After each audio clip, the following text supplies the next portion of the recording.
He created Choose for the kosher clinician.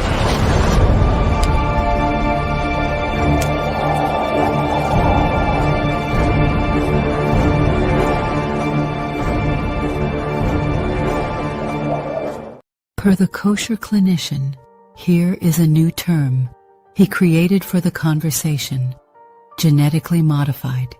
Truth is the assertion that a woman by divine right is superior, a queen, and just because she is female, her wants should always be given, a position that's fortified in solipsism. men. Are you dealing with issues like this? There's a second term coined by the kosher clinician. Digitally modified truth is the precarious effects of media, politics, liberal indoctrination, absolvement of biblical truth, the minimization of masculinity, the destruction of the family, the eradication of objective truth, and the false assertion of paranoid persecution and victimization, which have led to groupthink.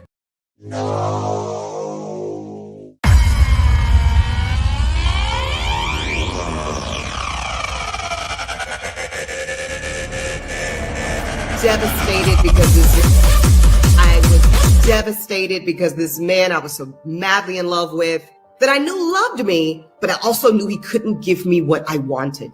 I knew he couldn't give me what I knew I deserved. And I also knew by this point, he's never gonna fucking tell me.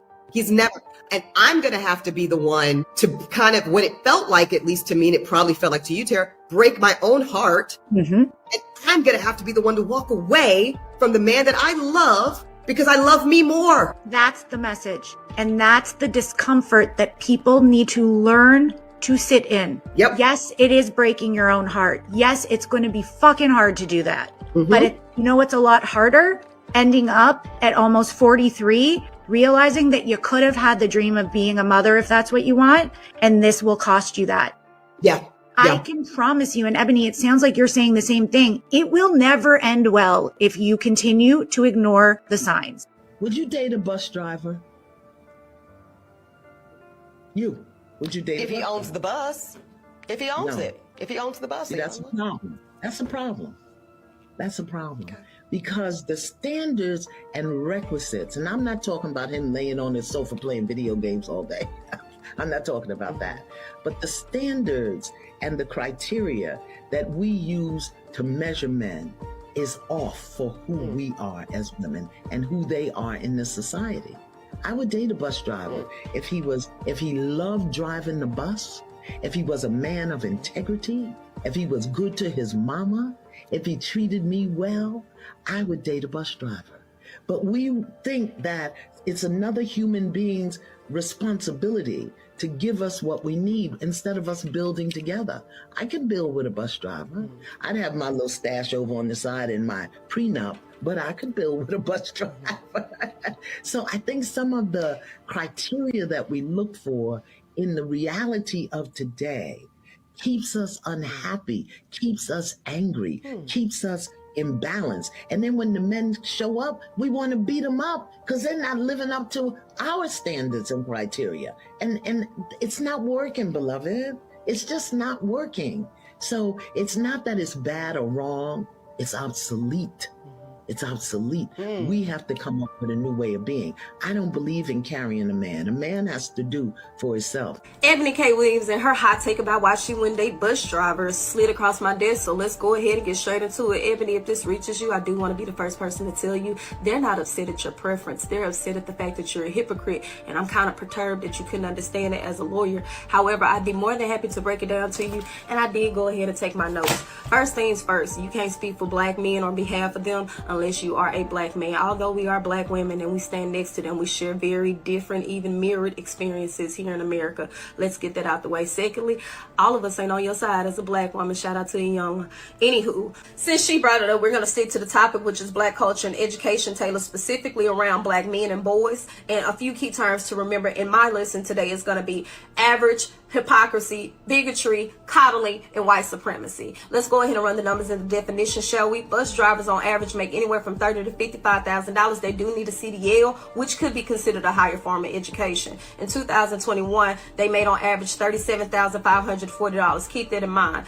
On average today, a man who is black with an associate's degree makes $34,930, and if he has a master's or higher, he makes approximately, on average, $53,340. A 2012 study was done where it revealed black boys specifically from kindergarten to college receive harsher punishments, lower grades, and lesser attention in the educational system despite their socioeconomic background. Those numbers still hold true today. In 2023, this year, Jaylen Brown wrote an article on CNN and posted it, cited by the Lumina Foundation of Higher Education, where it implicated black people actually have the lowest completion rates of any higher education or certificate programming due to racial discrimination being the first one, or any other racial group. So what you're speaking to is actually white supremacy and redlining. Per the definition of bigotry, it states obstinate or unreasonable attachment to a belief, opinion, or affection, in particular prejudice against a person or on the basis of their membership of a particular group. In this particular situation, you would be considered a bigot, Eboni.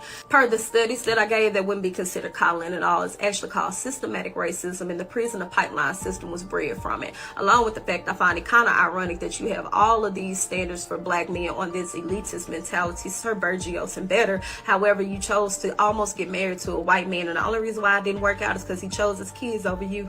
And I'm really not the one that these preferences or standards that people have for oneself, but I will say that the merit of you trying to gaslight those men was kind of impeccable, considering the fact you called them all C&D average students, and you insinuated that you know exactly why they behave the way that they do or chose the profession that they chose. Follow me, baby. The elders are old and out of touch. I have the power to help you become the better version of yourself. Listen to me. I know what's best for you. I am the Snake Whisperer. Kosherclinician. Here is a new term he created for the conversation. Genetically modified. Truth is the assertion that a woman by divine right is superior, a queen, and just because she is female, her wants should always be given. A position that's fortified in solipsism. Men, are you dealing with issues like this? There's a second term coined by the kosher clinician. Digitally modified truth is the precarious effects of media, politics, liberal indoctrination, absolvement of biblical truth, the minimization of masculinity, the destruction of the family, the eradication of objective truth, and the false assertion of paranoid persecution and victimization, which have led to groupthink.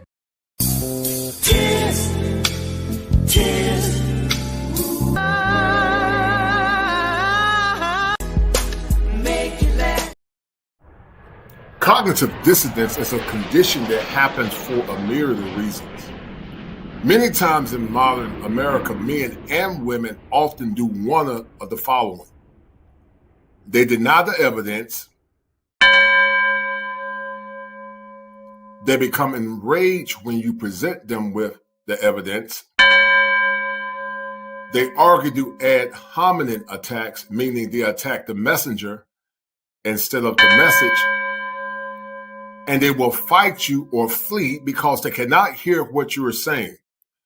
And conditions such as this, tied into cognitive dissonance, often happens to those that have or lack self-awareness.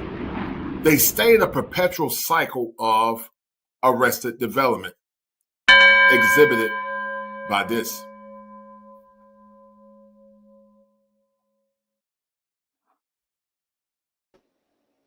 All right, guys, we're going to get into it. Thank you guys, the four that are watching.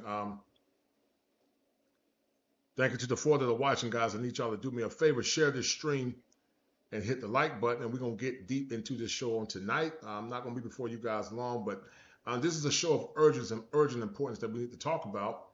And to you single men and you traditional men that are looking for other alternatives, I suggest that you continue to move forward in the direction that's beneficial to you, your mental wellness, and also to those that honor and respect you as objective black men. So we're going to get into it, guys. Thank you to the 5 that are watching. Share the stream, guys. Share the stream. Hit the like button. Share the stream and hit the like button, guys. Hit the like button. It takes a lot of time putting this stuff together. I take great risk. And so do me a favor, guys. Share the stream and hit the like button. If you guys don't mind, share the stream with several brothers that think like you. And let's get this conversation started in a minute.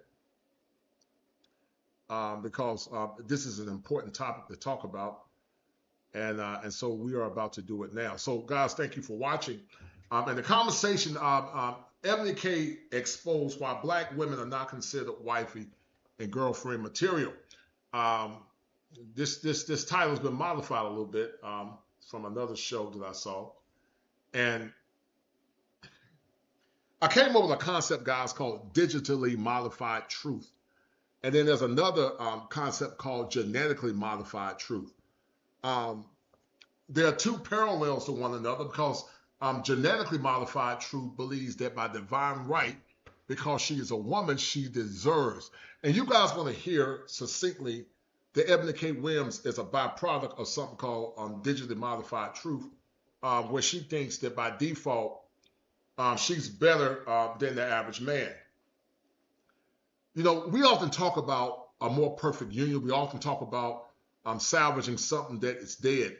But when you got a generation of young women being born that think by default that they're automatically better than their men just because they're a woman, that's called genetically modified truth. And you know, we live in a very chaotic situation in society because the things they often say is my truth. My truth is based on a presupposition called moral relativism. My truth is based on a concept called moral relativism. Moral relativism basically says that based on how I see truth, that's what the truth is. Different cultures have different moral systems, but it's more or less how I see the truth is what the truth is, even though a lot of time moral relativism is dangerous if it's not predicated in true reality. And so you hear Eboni K. Williams, a woman that's post 40, say that she is deserving of a good man. And then the cognitive distortion, the cognitive dissonance, I would say the evidence, where's the evidence that you deserve a good man like your grandmothers or women of the past? So Eboni K. Williams, like so many, continue the same nonsense about they deserve. But ma'am, once again, social market value and sexual market value is two different things. Eboni K. Williams probably has been with a lot of men. That's number one. Number two, her sexual market value is declining because she's getting older. She's not as young and pretty as she used to be. And then number three, she got a test tube baby. And I don't want to be rude, but that's what it is. And so you know, don't have no form of self-awareness because just by default, they just think they deserve the best of men. And so Eboni K. Williams is a microcosm. She's a microcosm of a bigger macrocosm. Eboni K. is a microcosm of a bigger macrocosm. She is a microcosm of the entitlement that so many have in this day and age now. And when you try to bring them to reality, they can't hear or they don't want to hear the objective truth. And that's why I call it genetically modified truth. That's what Eboni K. Williams have, and that's what a lot of young ladies have. Just because they are female, they presume and believe that they are better. And it's problematic because, once again, it's tied into what's called cognitive distortions. It's the minimization of masculinity, and it's the magnification of being a woman. And what it does, it doesn't give an average guy any levity to be in their life. He's always at the bottom, which in essence means he got to always compromise his masculinity to make her feel good about herself based on her delusions. And so people always say solution. Well, the solution is, if you are objective, heteronormative black man, you focus on finding quality women that think like you. Don't focus your time and attention on women like Eboni K. Williams. Some of you men have been in these spaces for a while. It's time for you guys just to move on and focus on yourself and teach the young men the things that we've taught you. And it's going on with your life with the understanding that many are not going to change. The women like Eboni K. Williams is not going to change. And so it's genetically modified truth. That's what Eboni K. Williams is struggling with. She is struggling with genetically modified truth. Because she thinks by default she is because this better. man I was so madly in love with that I knew loved me, but I also knew he couldn't give me what I wanted. I knew he couldn't give me what I knew I deserved. And I also knew by this point, he's never gonna fucking tell me. He's never, and I'm gonna have to be the one to kind of, what it felt like, at least to me, and it probably felt like to you, Tara, break my own heart. And I'm gonna have to be the one to walk away from the man that I love because I love me more. That's the message. And that's the discomfort that people need to learn to sit in. Yep. Yes, it is. And this genetically modified truth, guys, is tied into solipsism and being selfish. And this is not just a black man's issue. This is an American issue where they lie to themselves. They tell the same lies over and over again about relationship dynamics. And to the average guy that's looking for love and looking for respect, he's basically a nobody in their ecosystem because women by nature are fundamentally highly hypergamous. Hypergamy is, or more or less says, I got to get the best of the best to progenate my offspring. And so in Eboni K. Williams' mind, the average man is a nobody to her. He's a nobody, but in actuality, men that have high standards, she would be a nobody. Because if you ask Eboni K. Williams what them bodies look like, I promise you Eboni K. Williams has been with a lot of men. And I'm going to prove it to you guys in a few minutes. Because see, once again, as I said on yesterday, the world has forgot to ask men what they want in relationships. We just give men scraps and just tell them to be grateful because they got higher degrees and they got education and all that. And we've said several times that masculine men don't care about your degrees. We don't care about your doctorate. We don't care about how much money you make. And so first wave feminism has done a work on a lot of our women to the point they even have an issue with Iyanla Vanzant. Iyanla Vanzant to them is actually seen. Can you guys hear me? Iyanla Vanzant Is breaking your own heart. Yes, it's going to be fucking hard to do that. But you know what's a lot harder? Ending up at almost 43, realizing that you could have had the dream of being a mother if that's what you want, and this will cost.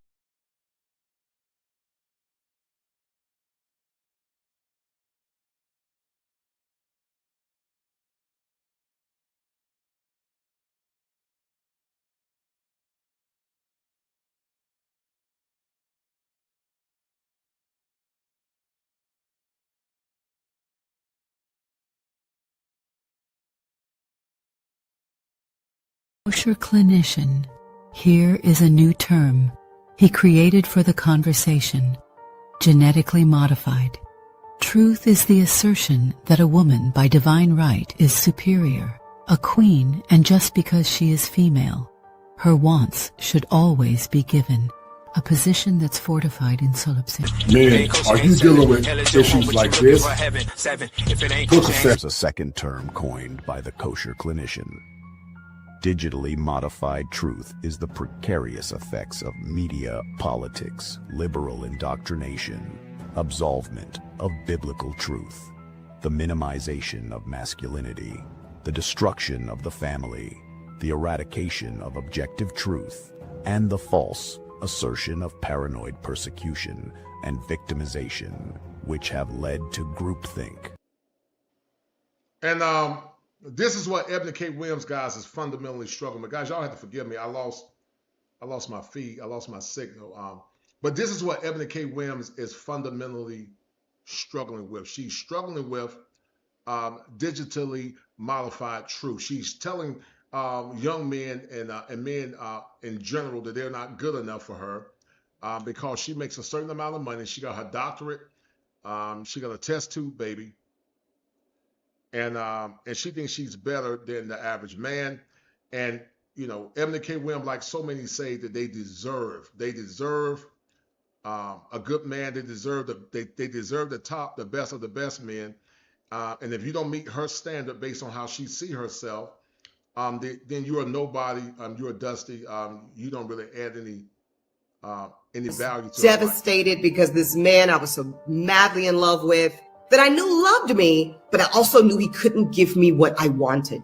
I knew he couldn't give me what I knew I deserved. And I also knew by this point, he's never gonna fucking tell me.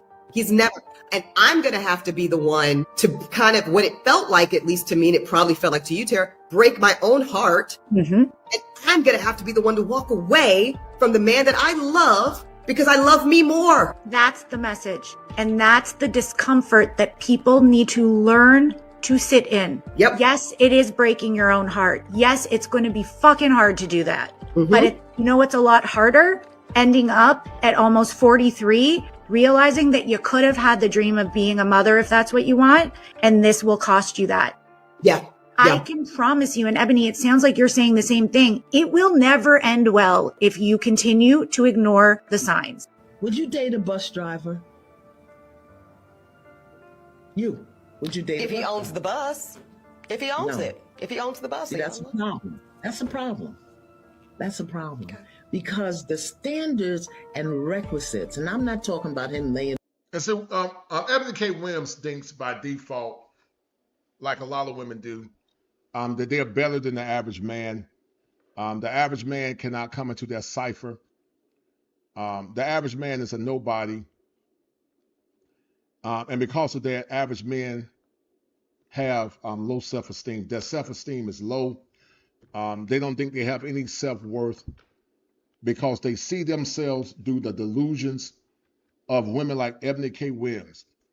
Listen, Eboni K. Williams is better than a lot because at least Eboni K. Williams did make some good points, and she did make some good assertions.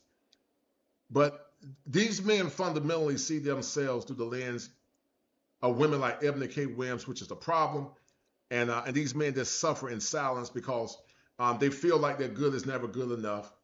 Because Eboni K. Williams, like so many, think that just by default, because they have higher education, they're better than average men. And this is just a problem that we have in society due to the lack of reality. There's a lot of cognitive distortions with women like Eboni K. Williams, and a lot of men have low self-esteem because they don't know what their worth is. Because women like Eboni K. Williams tell them, or more or less think she's better than them. And it's gotten so bad with this fourth wave feminism. It's to the point, guys, that they even laugh at Iyanla Vanzant. And Iyanla Vanzant might be a feminist, but she's more or less a more rational feminist. But they even laugh at women like Iyanla Vanzant now. This is how delusional this generation of young women are due to digitally modified truth. They laugh at women like Iyanla Vanzant because they think Iyanla Vanzant is old fogey. They think Iyanla Vanzant is behind the 8 ball. And they think Iyanla is behind time. And so they don't even respect, these radical feminists don't even respect Iyanla Vanzant, guys. They don't even respect her. Because they think that what men are asking for is a problem. And this is the world that we live in, digitally modified truth, the presupposition that by default I'm better, and I don't owe the world anything. On this sofa playing video games all day. I'm not talking about that. But the standards and the criteria that we use to measure men is off for who we are as women and who they are in this society. I would date a bus driver if he loved driving the bus. So Iyanla Vanzant is more of the rational feminist, maybe like a first or second wave feminist. But we will argue that Eboni Williams is probably a fourth wave. And she really thinks she's better than the average man. Just because she makes money or she has money and status. But, when you ask her about her past, then all of a sudden it's a problem. Because Eboni K. Williams don't think that you deserve a quality woman. Imagine marrying a woman like Eboni K. Williams that probably got childhood issues. She's entitled. She thinks she's better than the average man. She got some sense, but she's still highly delusional. because she still thinks, once again, by default, she's better than the average man. Imagine dealing with a woman like Eboni K. Williams, and you can't tell her anything different based on her delusion. Yeah, that's a good point, Kay Sager. She's just switching up because the era is different. She's the same way deep down. That's a fair assessment. He was a man of integrity, if he was good to his mama, if he treated me. And guys, do me a favor. Y'all like what I'm doing, guys. Share the stream and also donate to the channel. It takes a lot of time to put this stuff together, guys. It takes a lot of time to put these shows together. So do me a favor, share the stream and also donate to the channel, guys. It takes a lot of time and energy to put these shows together. But we're going to have a good show today, and so let's continue to go into it. Well, I would date a bus driver. But we think that it's another human being's responsibility to give us what we need instead of us building together. I could build with a bus driver. I'd have my little stash over on the side in my prenup, but I could build with a bus driver. And see, this is what Iyanla Vanzant said, guys. That's why I tell you, man, never to fall in love. You never fall in love, but you love within reason. Because women are not falling in love, they falling in business. You heard what Iyanla Vanzant said, an old feminist. She said that, he would have to get a prenup. But some of you goofy guys go into relationships talking about, I just love her and I'm going to love her for the sake of loving her. You don't hold her accountable. You don't hold her accountable to anything. You just assume that because you believe in this nebulous concept called love, that marriage is about business. But a lot of women that got stuff to lose, like Eboni K. Williams, they don't go into marriage looking for love. They go into marriage looking for some kind of a business relationship. And then if love happens after the fact, then so be it. But we go into relationships looking for love, not understanding that we work hard as men, we can lose everything that we have. And men got to start being more pragmatic about marriage, dating, and relationships, and not get caught up in this nonsense called love, because you can lose everything you got based on this concept called love. I think some of the criteria that we look for in the reality of today keeps us unhappy, keeps us angry, keeps us imbalanced. And then when the men show up, we want to beat them up because they're not living up to our standards and criteria. And it's not working, beloved. It's just not working. So it's not that it's bad or wrong. It's obsolete. It's obsolete. But imagine if a man, once he gets serious about marrying Eboni K. Williams, and Eboni K. Williams values status and money and all of that, but guys got to own the bus company, so she's hypergamous. But they don't. But Eboni K. Williams don't understand that older masculine men with money are also hypergamous, and men that are serious about a woman being their wife don't want a woman that's been ran through. And I promise you, Eboni K. Williams has been ran through. I promise you, she's had her share of men. But they'll say that's S-shaming you. But at the same time, she's financially shaming you as a man. They can financially shame you, height shame you, but they don't want you to say anything about her past. Not understanding that being chaste is a fundamental for masculine men that are serious about having a wife. But they don't care about what your standards are, what you want.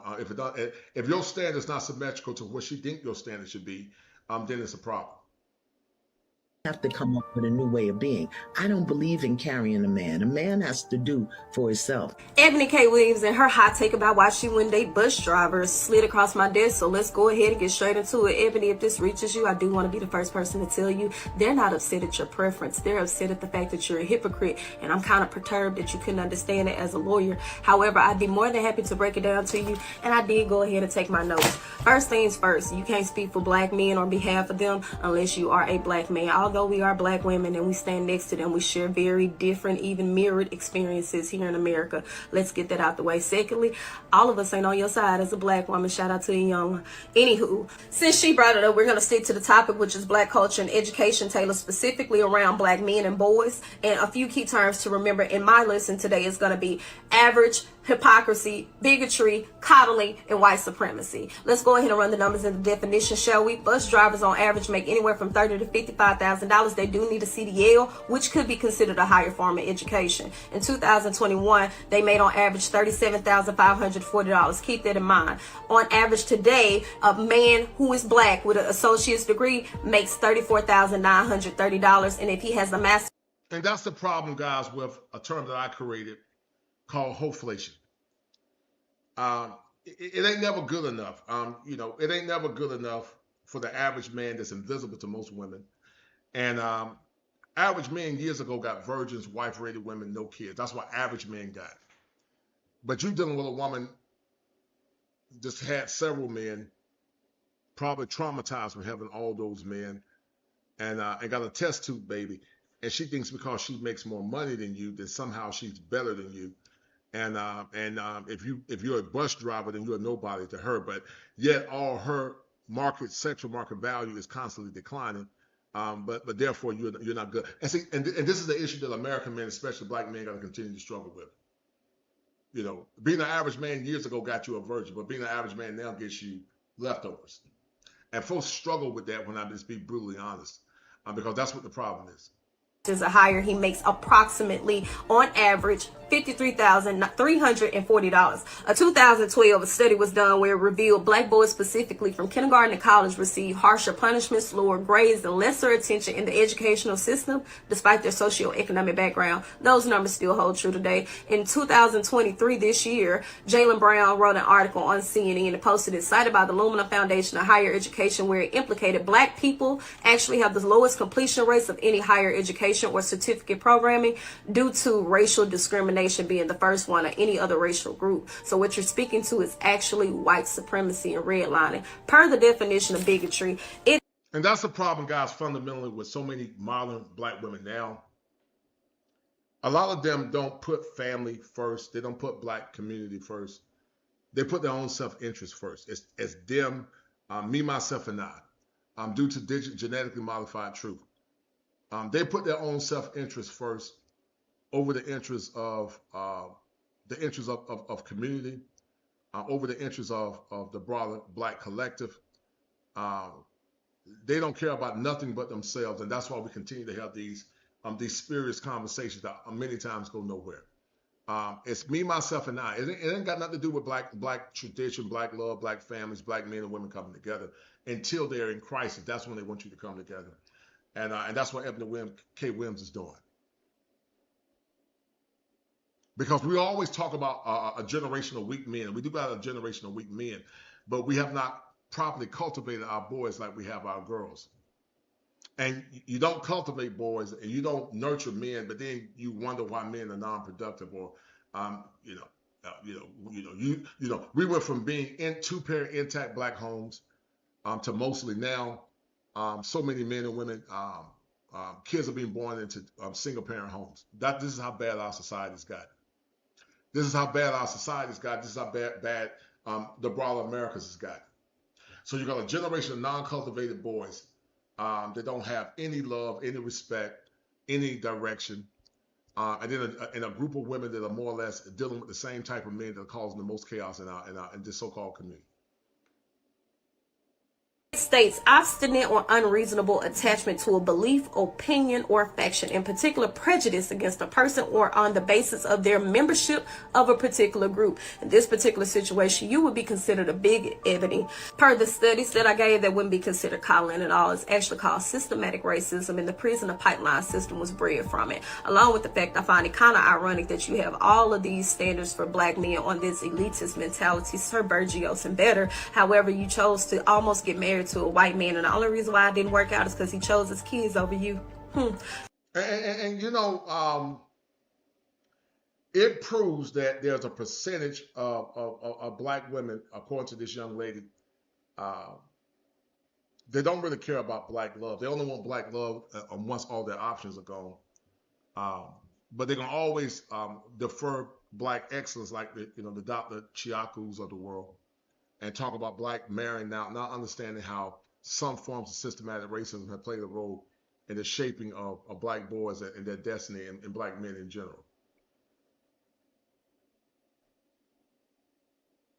But Eboni K. Williams is judging men based on their income, but yet she hasn't put the mirror to herself and judged herself based on all her idiosyncrasies, because Eboni K. Williams doesn't care about what black men want. Most of them don't care about what you want. They only care about what they want, even though they're declining assets, and most of the time their value is gone. And I'm really not the one to diss preferences or standards that people have for oneself, but I will say that the merit of you trying to gaslight those men was kind of impeccable, considering the fact you called them all C&D average students, and you insinuated that you know exactly why they behave the way that they do or chose the profession that they chose. And also, as far as the massaging of the feelings, I'm really not one to massage feelings, so I hope you didn't take this to heart. And there's some women who, this is why I say this single mother by choice thing is not for everybody, Danielle. I was very comfortable in my choice of bifurcation, but like. And so this is digitally modified truth. This led to groupthink. It's led to groupthink, and it's led to a lot of self-delusion. Kosherclinician. Here is a new term he created for the conversation. Genetically modified. Truth is the assertion that a woman by divine right is superior, a queen, and just because she is female, her wants should always be given, a position that's fortified in solipsism. Men, are you dealing with issues like this? There's a second term coined by the kosher clinician. Digitally modified truth is the precarious effects of media, politics, liberal indoctrination, absolvement of biblical truth, the minimization of masculinity, the destruction of the family, the eradication of objective truth, and the false assertion of paranoid persecution and victimization, which have led to groupthink. Yeah, that's what it is, guys. I have some close girlfriends who are considering it. They're in their either late 30s or early to mid 40s, and I don't recommend it for them. Let me tell you why. Because it's a real thing to sit in a prenatal doctor's appointment in a pregnant posture, right, and be there by yourself. Yeah. And I respect and deeply connect when I hear Black women tell me, that's how I want it. Right. That's how I want it. Yes, I want the baby. Yes, I want to be the teacher and the caretaker and the mother. But I also want my man. Right. I want the partner. Or my lady. That's right. Absolutely. Yes. And that's real. Yeah. And I also will not stand in a posture of shame around that. You That's get right. that. That's what. Right. That's how you want it, If sis. that's what you get that, and you deserve. And that's what digitally modified truth does. It goes from one micro to genetically modified truth, and then it goes to digitally modified truth, which is tied to groupthink and is not tied into reality. This is what Eboni K. Williams is doing. She thinks by default that she deserves a good man, but Eboni K. Williams will be a nobody in most countries. To average men, Eboni K. Williams won't even be average in some other countries, man. Because Eboni K. Williams thinks this because she has money, she's better than an average man, and she's not. And they learn the hard way when they travel abroad, because Eboni K. Williams thinks she can take her money after she's been with Brad and been with all kinds of men. And then she'll think that, I deserve to get me a good man, a quality man. But then when that man gets with Eboni K. Williams, because of all the soul ties she's had, she'll say, well, you can't judge me for my past, but yet she can judge you based on your economic attainment. That's the delusion that you men are dealing with now. This is the delusion. This is the delusion that you're dealing with. That, and you don't settle for anything less than that. Because matter of fact, here's the cautionary of that. This is very important. If that's really how you want it, and you have not done the work to grieve that setup before you go on this single mother by choice thing, you are doing both yourself and your child. And it's so selfish as a woman to bring an innocent child into this world. It's selfish. It's highly disrespectful, especially if it's a male child, to bring a child into this world without knowing who their father is and not allowing that father to guide him and protect him. Because Eboni K. Williams cannot raise a man into manhood, and so you create this dysfunction, this generation of dysfunctional children. Because Eboni K. Williams is dysfunctional. She's probably broken. She probably haven't done with the healing after her parents' divorce. And Eboni K. Williams, maybe because she's the only child, thinks by default that she's better than the average man. And that in itself is highly problematic. It's highly problematic. But sure, so the irony is she thinks she has a daughter. I surmise that she's going to teach her daughter her ways. Hence, the next, yes, ma'am, you hit it right on the head. That's why I call it, Bashua, digitally modified truth. It's almost like a virus that's transmitted from generation to generation. Her baby's going to live through the trauma that she lived through. It's transgenerational trauma, and also it's digitally modified truth. And you're 100% correct. Her daughter is going to go through the same foolishness that her mother went through. And you're going to have a cycle of dysfunction that's been transmitted from generation to generation, which will continue to perpetuate the nonsense that we're seeing. Tremendous disservice.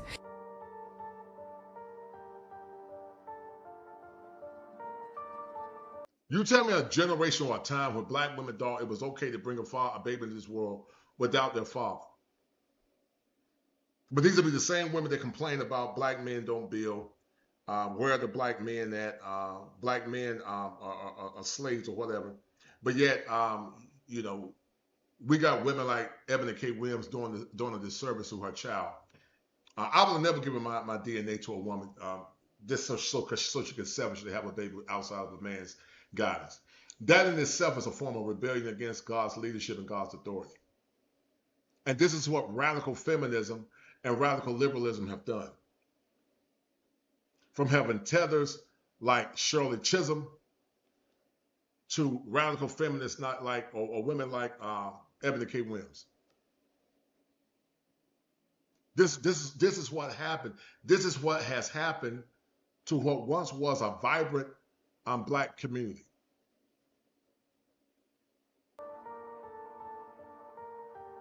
Are availing ourselves to all of the options that our hard work and circumstances currently afford us. And that means that single motherhood by choice is going to be an option that more and more black women consider and even exercise. So anybody that's in... Imagine telling black women to have children, to be single mothers by choice and exclude the fathers because they make more money than the man, and therefore because they make more money, they are somehow better than that man. But then there'll be the same ones complaining about family dynamics, community dynamics, because liberalism have taught black women that they're better than their men. This is how dangerous this venom has began or caused in what once was a solid black community. Their feelings about that can go ahead and start to process right now. Because black women that have the privilege to embark upon this expensive and oftentimes lengthy process will increasingly decide to forego marriages and partnerships that do not serve us and that are not in our best interests. And now that bypassing those insufficient relationships does not have to come at the expense of motherhood, well, frankly, it's a whole new world.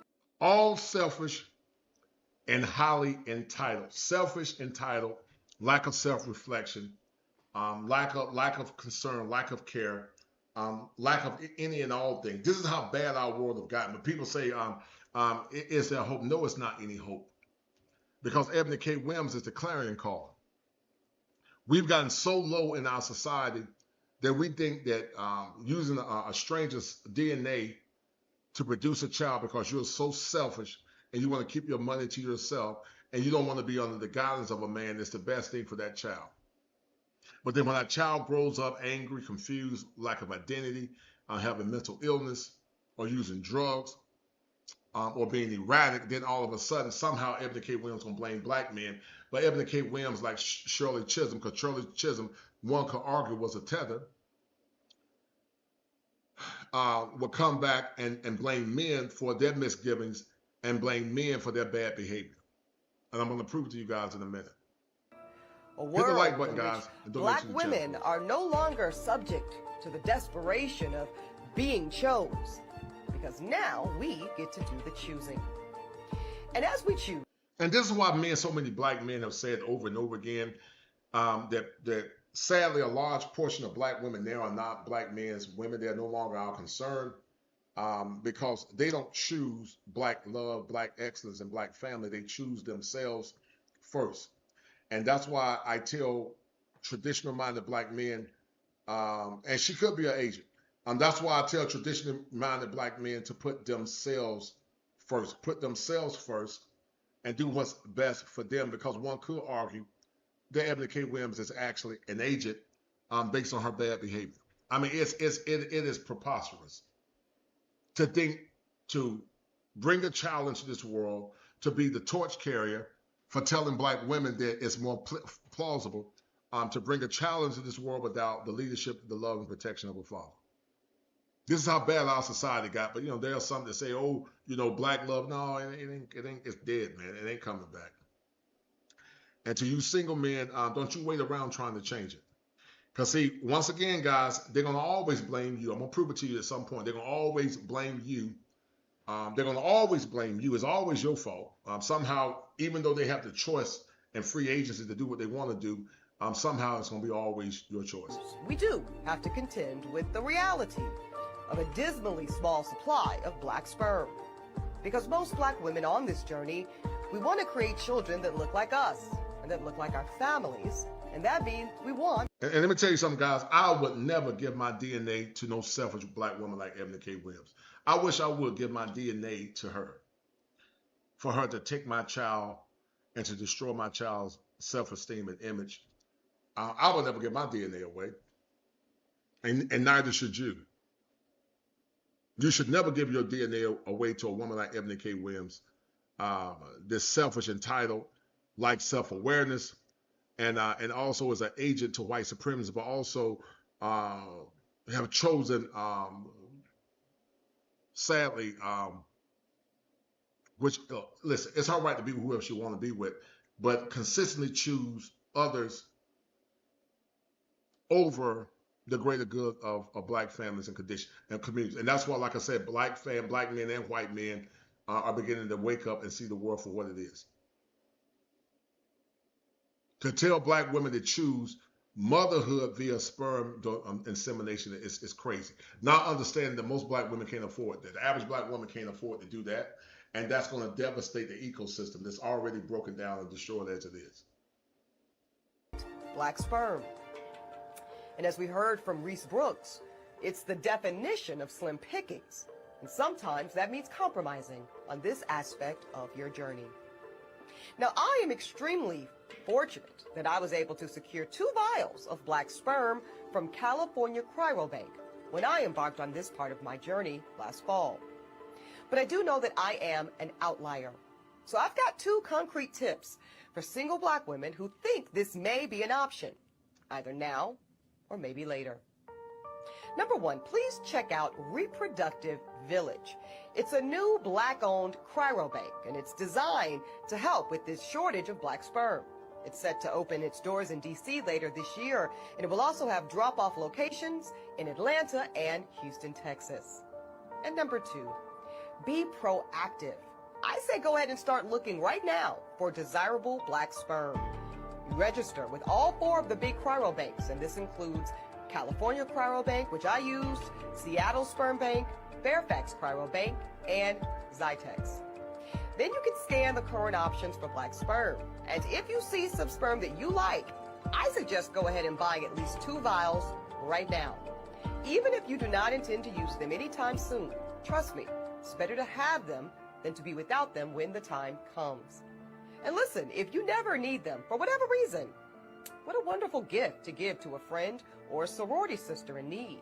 And also, most of those banks, they allow you to resell the sperm back to the bank itself. Listen, I know that many are going to question or even indict the decision that I and many other black women are making to become single mothers by choice. And this is where our society, guys, have currently gone. This is the current impasse that we're at, where women like Ebony K. Williams mock and minimize the importance of a father in a child's life, but then they complain about the monster that they created. And I'm going to show it to you guys, and then we're going to get into how women like Shirley Chisholm herself was not necessarily an advocate for black communities and black love, but some would say that she was a tether, and she was not necessarily ADOS. But this is the selfishness.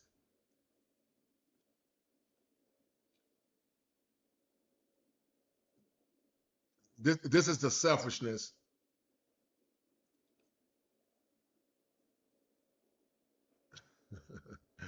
This is the selfishness, guys, and the entitlement. I'm reading some of these comments. One lady said, having a baby solo is the best decision I ever made. I actually tried to call in and talk to her about it on the Breakfast Club.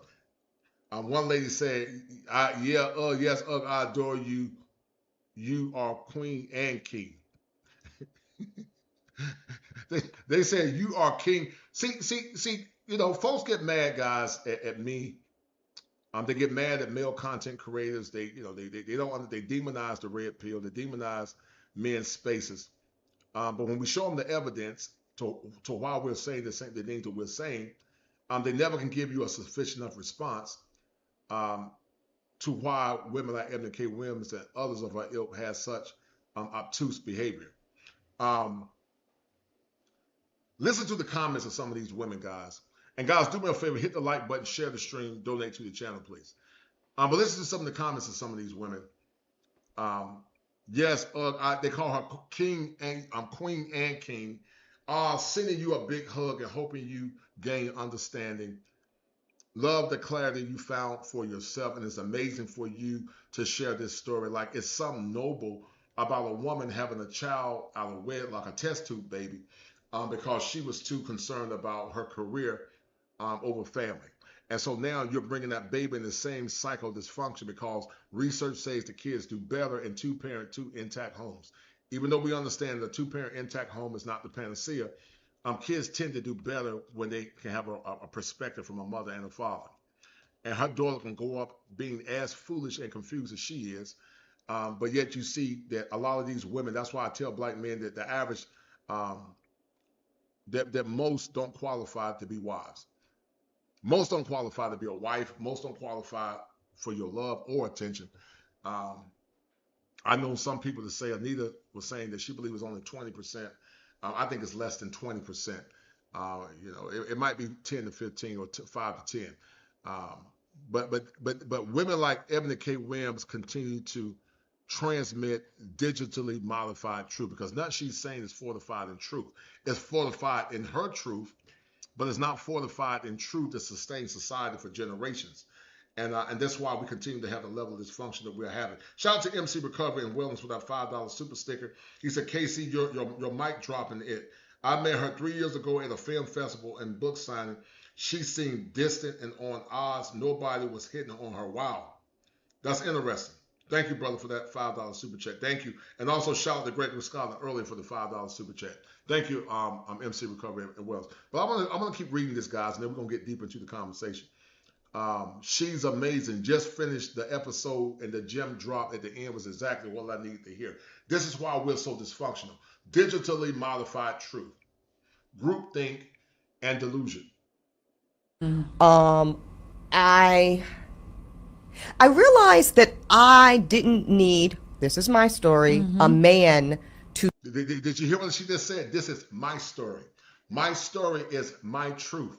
And so they digitally transfer all these false idioms to other women, and they continue to perpetuate the same level of groupthink that's destroying the black community. But once again, they'll be the same ones.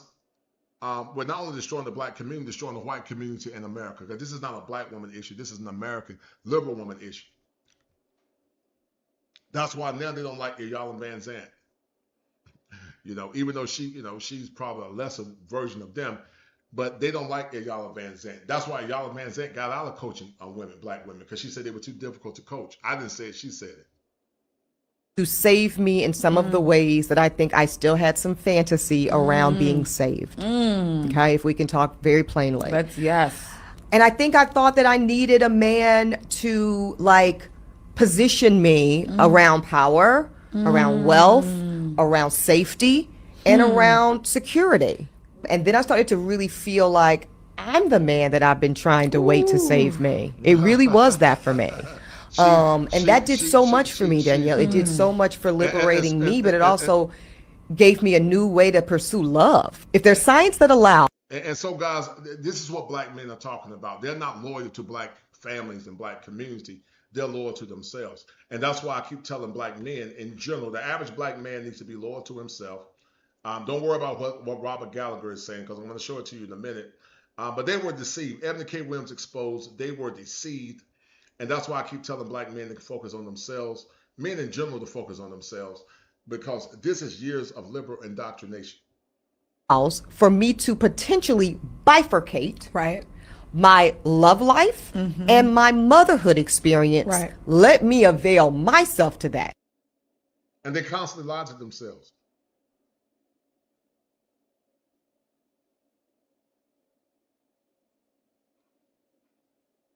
Yeah, I certainly hope I am changing people's perception of being a solo mom, in the sense that solo motherhood can look so many different and amazing ways. And that's a real reality for many of us. This is not about displacing fathers. This is not about eradicating the tremendous value of the nuclear two.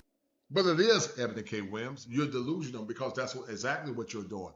Because what you're doing, family in the womb is supposed to be sacred. So that's exactly what you're doing. Because it was never your divine right to minimize something that should have been attainable to a child. Who are you to not allow that child to have the right to know their father from the day they were born to the day they leave that nest? But this is what women like Ebony K. Williams is doing. And even though she's deluding herself, this is actually what's going on. Parent family, whether that's heteronormative, same sex, or any other iteration. This is about creating another viable opportunity for people to parent. That's all it is. I think, again, historically, when we think of single moms, we tend to think of worst case scenario. I think we think of a trauma story, and certainly those do exist.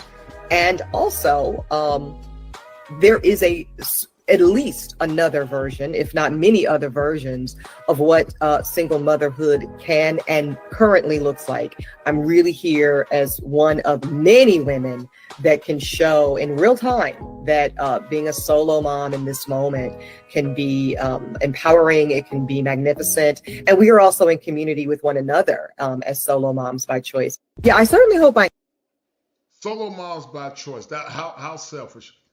That this child would never get the opportunity to tap into that child and to tap into their biological father on their terms.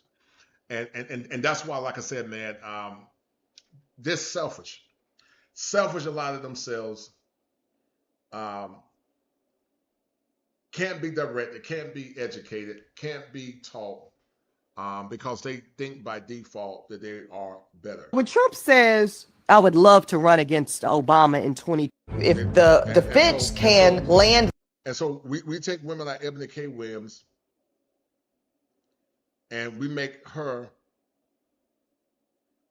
the clarion caller for a lot of the decisions that these young women are making. And this leads to the perpetual cycle and delusion that many are having. Let's get to this point about this man that broke her heart. I was devastated because this man I was so madly in love with, that I knew loved me, but I also knew he couldn't give me what I wanted. I knew he couldn't give me what I knew I deserved. And I also knew by this point, he's never going to fucking tell me.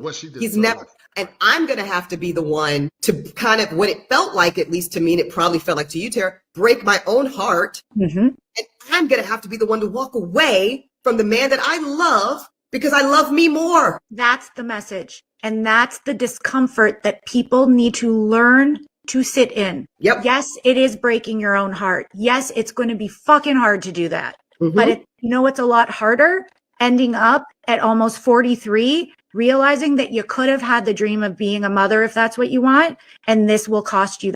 Selfishly sabotaging the life, the merits, and also the security of a child for their own selfish vain glory. But they're not looking at these things psychologically, how it can impact the child long term, because they don't care. They don't want to be under man's cover and protection because they don't want male leadership. They want to do what they want to do. And you should let them do what they want to do. Ain't no damn need talking about saving no black community after you've already destroyed your life and destroyed the lives of so many others. To the average black man, the average white man, the average blue collar, white collar man, find women that understand the mission and support you as a man. Don't worry about talking about going back saving anything. That. Yeah. I can promise you, and Ebony, it sounds like you're saying the same thing. It will never end well if you continue to ignore the signs. I was devastated because this man I was so madly in love with that I knew loved me, but I also knew he couldn't give me what I wanted. I knew he couldn't give me what I knew I deserved. And I also knew by this point, he's never going to fucking tell me. He's never. And I'm going to have to be the one to kind of, what it felt like, at least to me, and it probably felt like to you, Tara, break my own heart. And I'm going to have to be the one to walk away from the man that I love because I love me more. That's the message. And that's how selfish they are.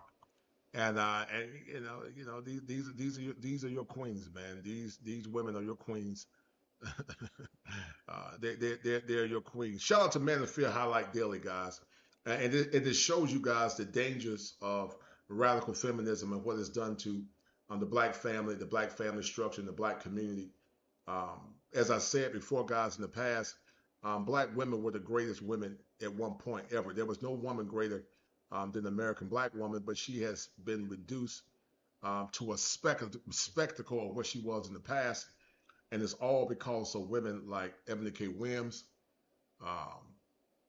Ayala Van Zant, and you're going to see, guys, that they chose their own selfish agenda, liberalism over the sustainability of the black family, the black community, and somehow they're going to blame you at some point when everything hits the fan. I'm going to prove to you that they're already beginning to blame you. So fall comes to us in its own time. Fighters keepers, losers we. They were the greatest women ever, but they are nowhere near as great as women in the past. So shout out to Manosphere Highlight Daily. We're gonna get into this clip. We're gonna break this down, fair use, and this clip or this is gonna prove to you guys what we're talking about. Watching the art, the artistry, it was breathtaking. It was breathtaking. If you're watching us on YouTube, you'll notice that we have more men than usual in our audience. That's because we invited them here. Let's talk about the term toxic masculinity. Yeah. Now, you say that this elicits all sorts of reactions, and you call that phrase the emperor of all oxymorons. Hold the line. Hold the freaking line. Welcome to Manosphere Highlights Daily, where we call out effeminist foolishness, expose women's hypocrisy, dismantle double standards, and stand up for men. Whenever mainstream media suddenly decides to care about men, you already know something's off. And today, Oprah is back, doing what Oprah has always done, packaging the same old narrative under a shiny new headline of concern. But before we even start, notice this. Comments turned off, the one place where real men could speak, the one space for pushback, the one area of accountability. Disabled. Why? Because this isn't a conversation, it's a broadcast, a sermon. They brought on Scott Galloway because the statistics about male loneliness, dropout rates, and social collapse are now too big to hide. You believe that a lot of mothers are also the ones who are sounding the alarms on what's going on with young men. But here's the trick. They didn't bring him to fix the system. They brought him to protect it, because Scott delivers the only message mainstream media allows. Men are failing, so men must do better. What can men do leaving here? Be better. Not the system is broken. Schools failed boys. Dating economics are rigged. Masculinity was attacked for decades. Just men try harder. Men be better. So today, and this is the ongoing talk about. I'm going to do a show. I might even use this clip again. Called "Who Created Man Man." Who created Man Man? Man Man was created. Man Man wasn't born. But we got a society that talks about it is a generation of weaker boys. But these boys and men were not weaker by default. They were weaker by social conditioning. And that's why I said you can't take new wine and put it into old wineskin. The school to prison pipeline is real. We have not more or less pushed our boys at the same rate that we pushed our girls. We've told a generation of women for almost the last 60 years to focus on your career and put family on the back burner. And now they're doing the same thing about men being better. We're not telling women to stop being 304s. We're not telling women to stop giving their bodies to a bunch of men. We're not telling women not to focus on career so much versus focus on family, then getting career on the back burner. We don't tell them that. They gotta always find an alibi and a scapegoat to bypass responsibility. We call that narcissistic bypass. That's narcissistic bypass. where the narcissist will bypass their responsibility and place it on everybody else. Guys, share the stream once again, donate to the channel, and hit the like button. And we're going to keep getting into it, guys. Hold tight. We're going to keep getting into it. Hey, we're doing the job the comment section cannot. Let's break it down. Now it's time for us to get into this and do what we got to do. Because we many, we many.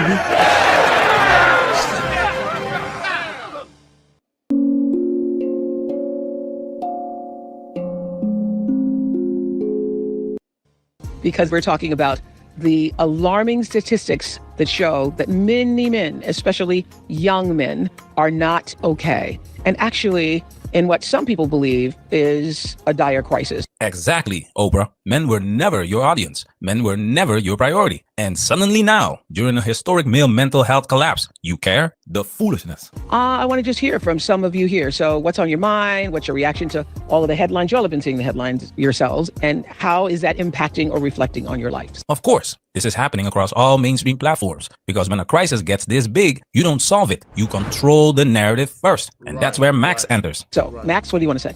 First off, thank you both so much. You know, I think this is such an important conversation. I'm 23, I'm a senior at NYU, and I think I'm speaking for all of my friends when I say that we feel lonely. You know, young men, anger is really the only societally acceptable emotion that we can express. We're confused, and we kind of need a voice in this wilderness, and you are that, and that's why this conversation is so important. And right here, this is where you see the setup. Oprah. And that's why they get mad at male talking points. They misconstrue the red pill. They don't understand the red pill. They assume that every man that follows manosphere talking points is negative, nihilistic, hate women, not understanding and saying that no, it ain't that. There are some that might be that way, but the bigger issue is that you got a generation of entitled, narcissistic, selfish, ran-through women that are selfish and focus on their careers before they focus on the welfare of the black community. We have not nurtured our boys at the same rate that we've nurtured the girls. You can't talk about black men and boys in general being lazy and broken, and that's true, some of them are, but yet at the same time, you're not nurturing the boys. How many women do you guys know that will get a young black boy and read him a book and give him something to eat, give him a piece of pie or cook him a hot meal? They're not going to do it because they're too busy chasing their career and doing what's best for them. But they're the same women that complain about this generational weak black men, because there is a generation of weak black men that can't do anything. They don't know how to cut grass. I had a young man one time come to me and ask me how to change a battery. You got a generation of men that don't know where the battery is in the car. But yet we don't talk about these women like Eboni K. Williams that's reckless with giving a bunch of men her body and then having a test tube baby and then telling other women it's okay to have a test tube baby. And they always focus on their own selfish needs. And when the system breaks down, then somehow it's your fault. The average guy that's invisible to them in the first place, but it's your fault. And they wonder why men are becoming indifferent and walking away. They wonder why I do what I do, because there's not too many therapists that's going to do what I do. They're not motivated to talk about black men issues. And that's why I tell you guys to support this channel and share the stream. I take great risk in doing these shows as a licensed therapist, man, because it goes against the grain of my broader profession, because it's not PC. And that's why I tell you guys to share the stream. You know, that's why I love doing male content, but I got to say, is it really worth my time? Is it worth my time to keep putting my neck on the line? No, it's not really, but I do it because I care about young men and men in general. Opens with Max for a reason. Young, soft-spoken, emotional, non-threatening. The perfect representative of what mainstream media wants men to sound like. Because if you start the conversation with a man who's direct, critical, calling out the system, it breaks the narrative. So instead, they lead with a voice that positions men as lost, confused, and in need of guidance. Specifically guidance that fits Oprah's worldview. This isn't an accident. This is how you pre-frame an audience. Not by letting men with real grievances speak, but by selecting the safest version of male struggle. We feel lonely. You know, young men, anger is really the only societally acceptable emotion that we can express. We're confused. We're lonely. We're confused. Please help us. It disarms the issue and steers the conversation right back into the politically correct lane Scott Galloway is about to drive down. So, wow. Thank you. Can I just ask you this, Max? Do your friends say that to each other, or how is that expressed?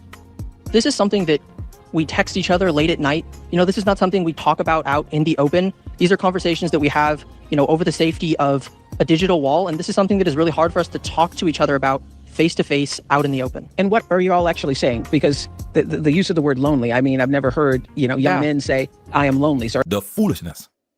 And of course, Oprah says, I've never heard a man say he's lonely. Of course you haven't, because you don't care, because men aren't allowed to be lonely in your world, only useful. Pew Research shows men and women feel loneliness at similar rates. But when it comes to reaching out for support, men are stranded. Why? Because vulnerability is labeled feminine, soft, weak. And now, after decades of shaming men for emotional needs, the same system says, why don't you open up more? This video was created by AI. With AI, you can create any character you want. Real life, fantasy, sci-fi, even animation. Oh, and don't forget about... They created the wound, then act confused about the bleeding. And they have to, because the men who want real conversation are coming to the manosphere to be heard. People texting each other saying... And that goes back to what I said, guys, that the manosphere was not created as a response or affront to women, but the manosphere was created because men weren't getting their needs met. Dr. William Glasser said, and it's a treatment model used for many times juvenile boys. It's called reality therapy or choice theory. And choice theory says that the past don't matter, only live in the present, and that needs drive behaviors. But folks don't want to hear it. They don't want to hear it, and that's why I do what I do, and that's why I try to get you guys to get these consultations so we can talk. But like I said, man, you see, you don't get the bandwidth and support, and but anyway. But anyway, let's keep listening. Lonely, or are they saying what? I mean, you've mentioned that it took you forever to cry. I remember the last time one of my male friends texted me, I just cried for the first time in years. And it's out of desperation. Yes, I'm lonely. I don't know what I'm doing with my life. It's desperation. Male self-deletion has been peaking for the last 7 years. Mainstream media didn't treat it as an emergency, but the manosphere did. And of course, if you point to the real causes, you're labeled an angry man, an incel, or someone who can't get laid. Now the crisis is too big to ignore, and suddenly the manosphere becomes the narrative competitor Oprah has to counter. Damage control mode activated. As you see it. Well, the statistics are pretty stark. If you walk into a morgue and there's 5 people who died by suicide, 4 men. 3 times as likely. We have a homeless problem and an opiate problem, but what we really have is a male homeless and a male opiate problem. 3 times as likely to be addicted, 3 times as likely to be homeless, 12 times as likely to be incarcerated. More single women own homes than single men.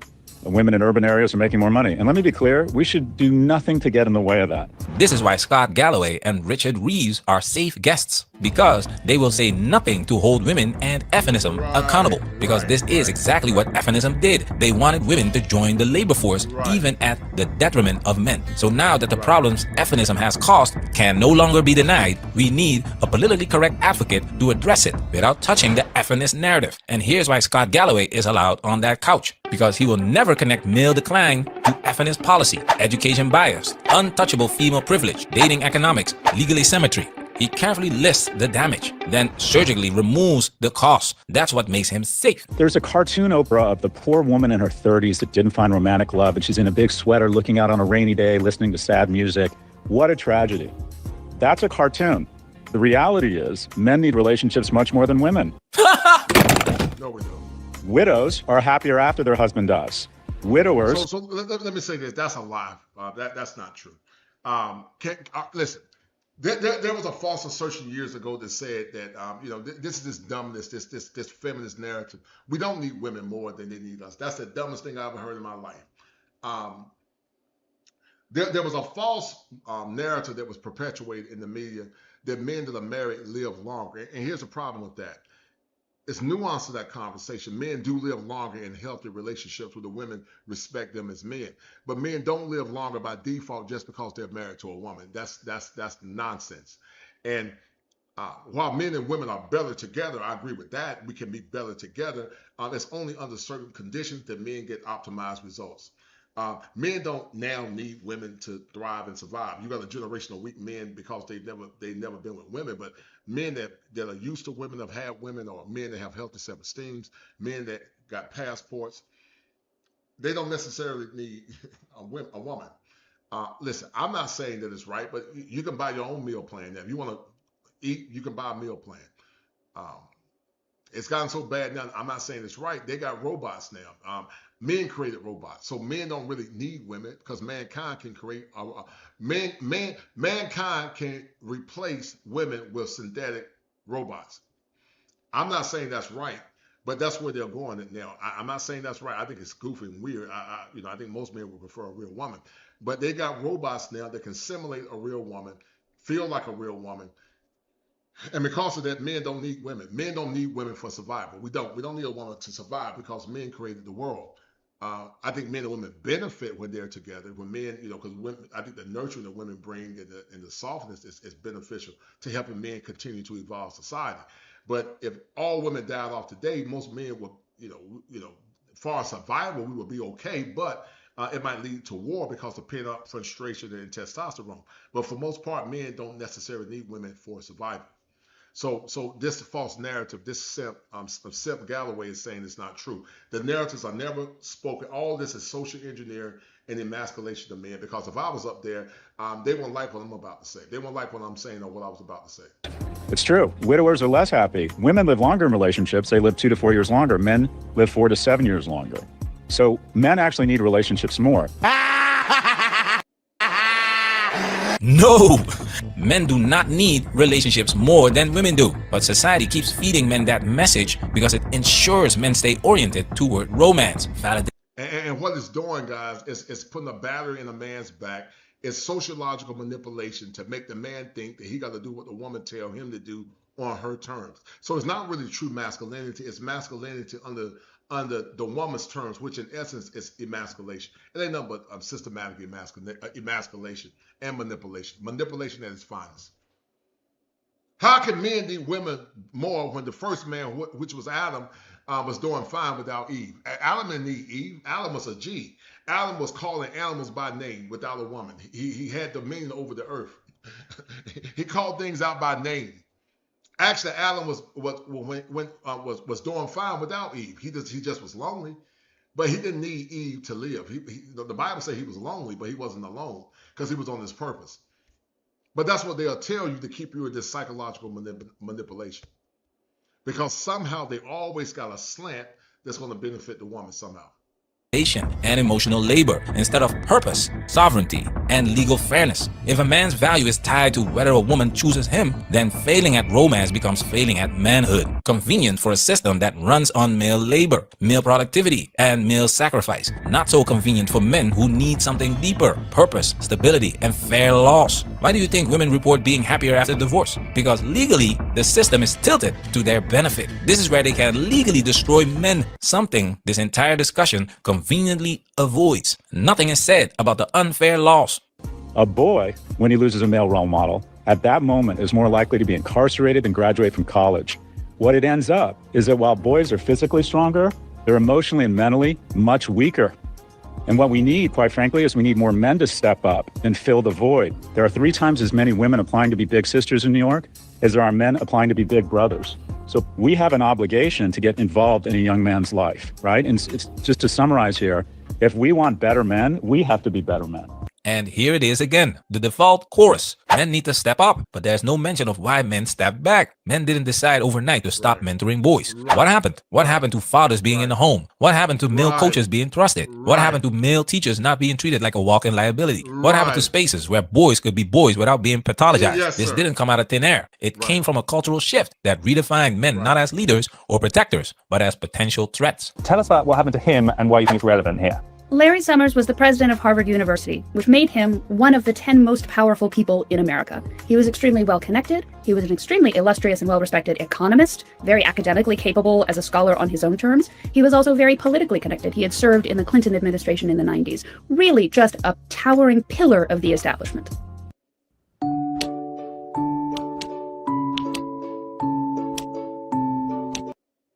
He was invited in that capacity to speak to a conference on women's representation in science.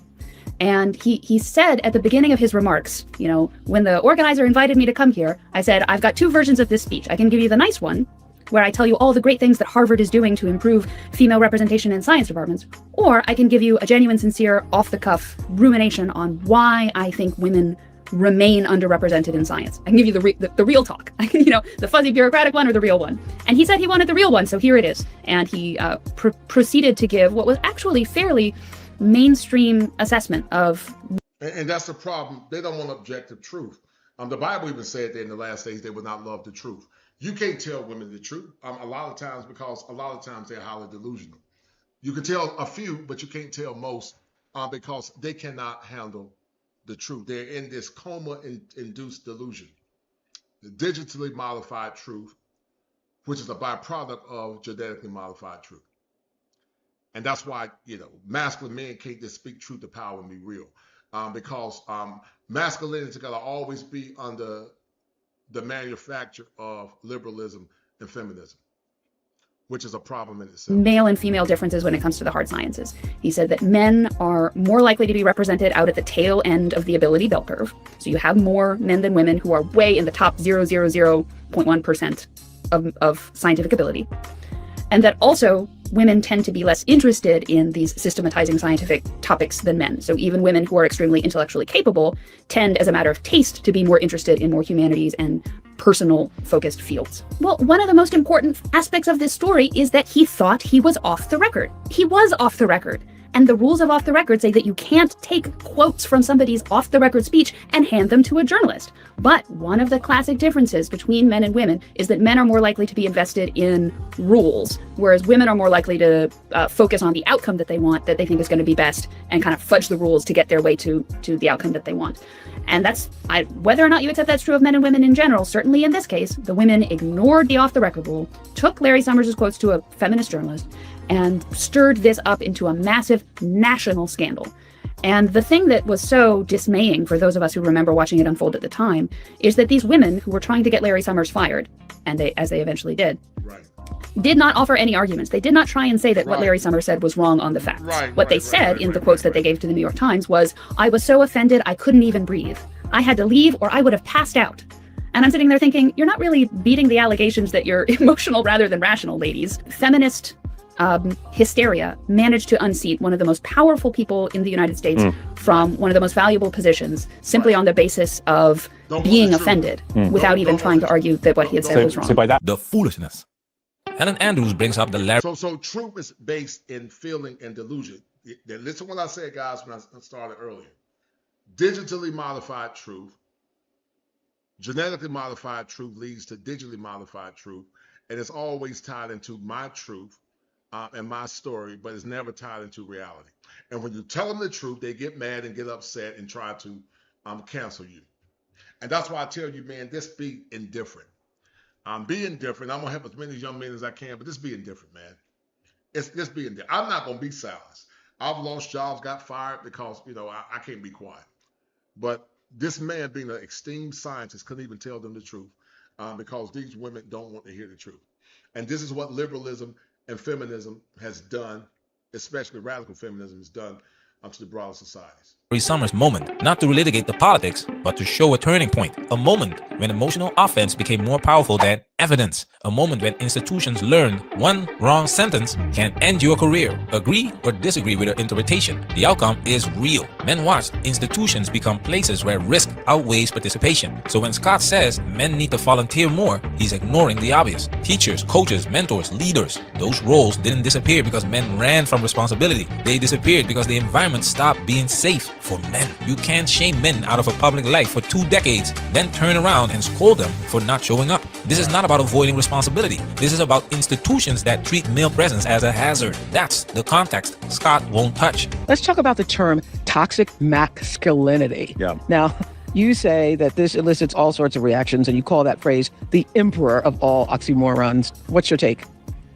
Well, I don't think there's any such thing as toxic masculinity. I think there's cruelty, there's abuse of power, there's violence, but masculinity is supposed to get in the way of those things. Women need to cross the street when they see men because they feel safer, right? It breaks my heart that you hear in New York, women are afraid to get on subways, and they'll say because there's too many men. Yep.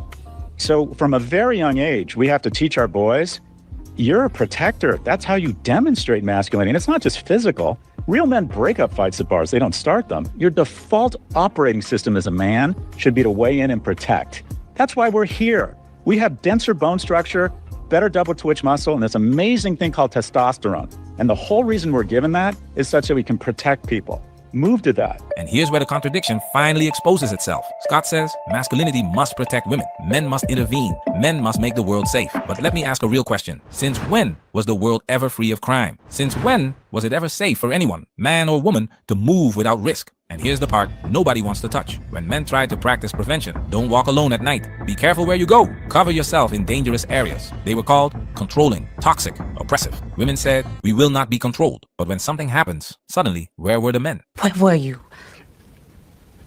It was that close to me. You cannot reject male authority, mock male guidance, criminalize male boundaries, and then demand male protection on command. That's not how protection works. Protection requires respect, rules, boundaries, authority, and those are the exact things modern culture stripped from men.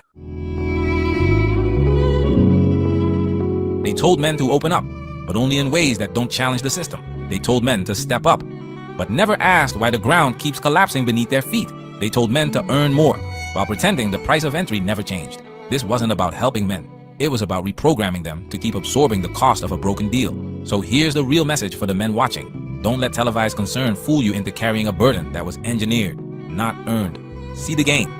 Social engineering is finest, guys. We're about to see now how this liberalism and this liberal movement never benefited black men or never benefited black families. These women were trained and conditioned to do what was best for them, and to also to benefit their own self-interest.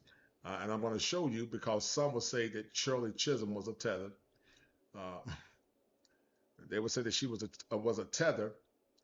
And this goes back to the conversation. This is why black women suck at being girlfriend and wives. And you guys tell me what you think. With Shirley Chisholm, who was a Caribbean woman. She was a Caribbean woman. Sorry. So let me ask you guys a question. What do you think about Shirley Chisholm? Do you think you think Shirley Chisholm is a strong reflection of what the black collective was looking for? Do you think Shirley Chisholm had a self-interest that was predicated in black families, in the black community, or you think Shirley Chisholm was a tether that had her own agenda? I'm just looking to this, and y'all tell me what y'all think. Not too much. Why do it? It's my money. It's my money. In 1968, Shirley Chisholm did the impossible. She became the first black woman elected to the United States Congress. In 1972, she shattered another barrier, becoming the first black candidate for a major party's presidential nomination. She was a pioneer, an icon of strength and intelligence, a woman who made history. But behind that history was a private struggle, a dynamic with her husband, Conrad Chisholm, that the new film Shirley puts on full display. And this dynamic holds a devastating key to understanding a modern crisis, why relationships are failing, and why a painful stereotype about black Because once again, liberalism, digitally modified truth, genetically modified truth, it's that rebellion within. It's all about power and strength. They don't respect masculine leadership unless they can benefit. They don't respect masculine leadership, and it's always the push for power.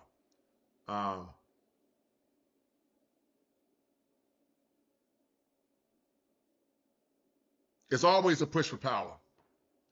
And that's why it's causing a lot of distress in relationship. These women don't understand their role. They don't understand their place in the relationship dynamic. And they're always trying to find a way to justify their nonsense. But Shirley Chisholm is a reflection of Eboni K. Williams, that power never conceded to anything without a struggle. It never happened and never will. Power never conceded. Shirley Chisholm didn't want to concede the power. And Shirley Chisholm was not Ado's woman. She was a Bahamian woman, or for somewhere. And you're going to see that Shirley Chisholm was about herself. She wasn't about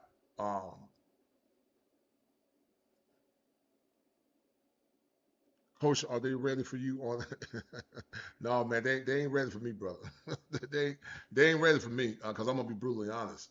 But sure, so when I work outside the home, I would do something like go to the grocery store, because before coming home, my husband would tell me to keep my keys between my fingers in case I needed them as a weapon. Yes, ma'am. Shout out to International Quiet Storm. MC Recover said, tell the avatar. That's funny. She said, in the summer, I have the windows down in the car to get fresh air. My husband told me to keep my windows up and the AC in the vents and car jackets. Right. And also get you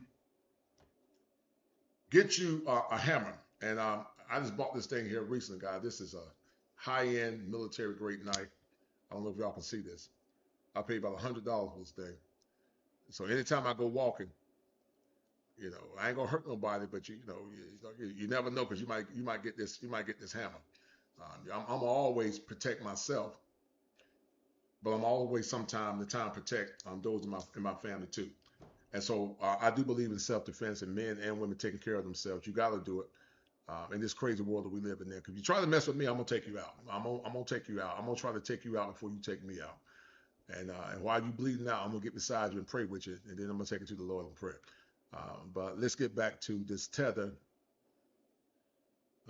Women persist. To understand that key, you first have to hear the modern complaint. We need to talk about an elephant in the room. And that's all these black men out here in the public sphere who clearly don't like black women. Exhibit A, Stephen A. Smith. And y'all already see me talk about Shannon Sharp and plenty of others. Every week, it seems like there's another. And you know, this woman that's not attractive at all, has a very violent attitude, out of order, don't understand her place. And anytime black men criticize or critique them, it's a problem.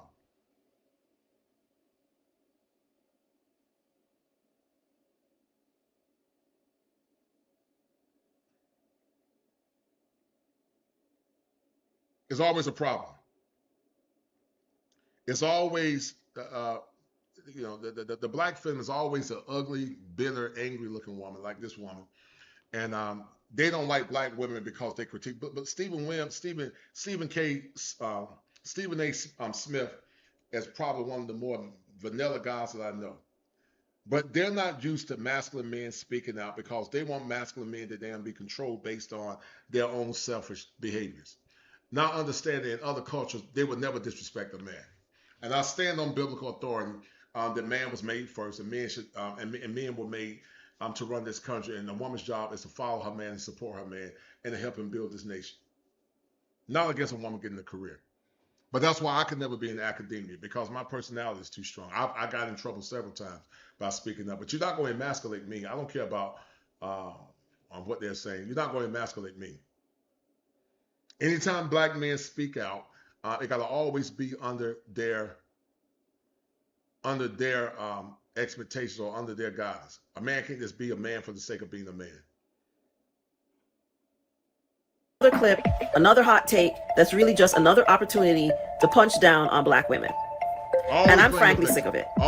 Maybe some of them got rejected by black girl they liked in middle school. And she's not the prettiest thing. That's the same old tired talking point. Looking like a vulture, you know, looking like a buzzard. But it's the same old talking points, man. You know, always the same old tired talking points. Always the same tired talking points about anytime black men got an opinion, they hate black women. I mean, stupid. Can't get no objective criticism because of their genetically modified truth. That's a powerful term that I created. Genetically modified truth. And they wonder why black men are so indifferent, and so many are checking out, or so many don't even deal with women like her, because they are insufferable. Women like that are insufferable to deal with. They are insufferable.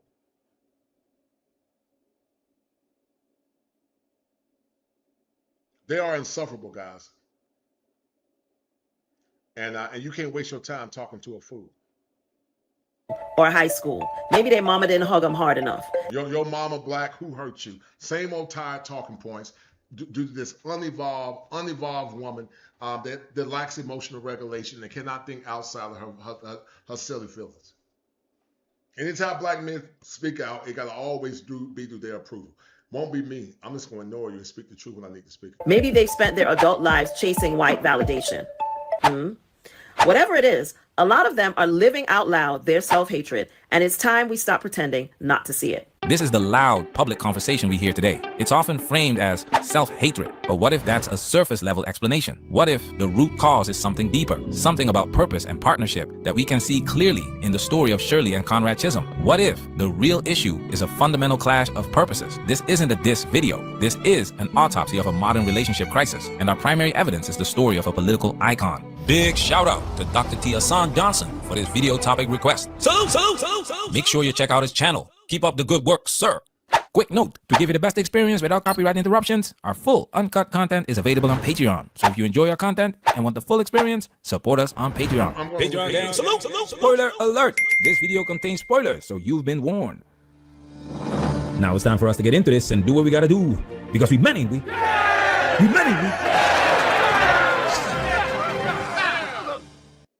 Honestly, you shouldn't buy this book because once you do, you'll never look at your medicine cabinet the same way again. Who do I have to talk to? Speaker McCormick makes all the committee assignments, but he's Speaker of the House. You don't talk to the Speaker of the House. Hold on. From the first minutes of Shirley, the film makes one thing crystal clear. Shirley Chisholm is not waiting for permission. She's moving, she's talking, she's planning, strategizing, pushing, insisting, commanding.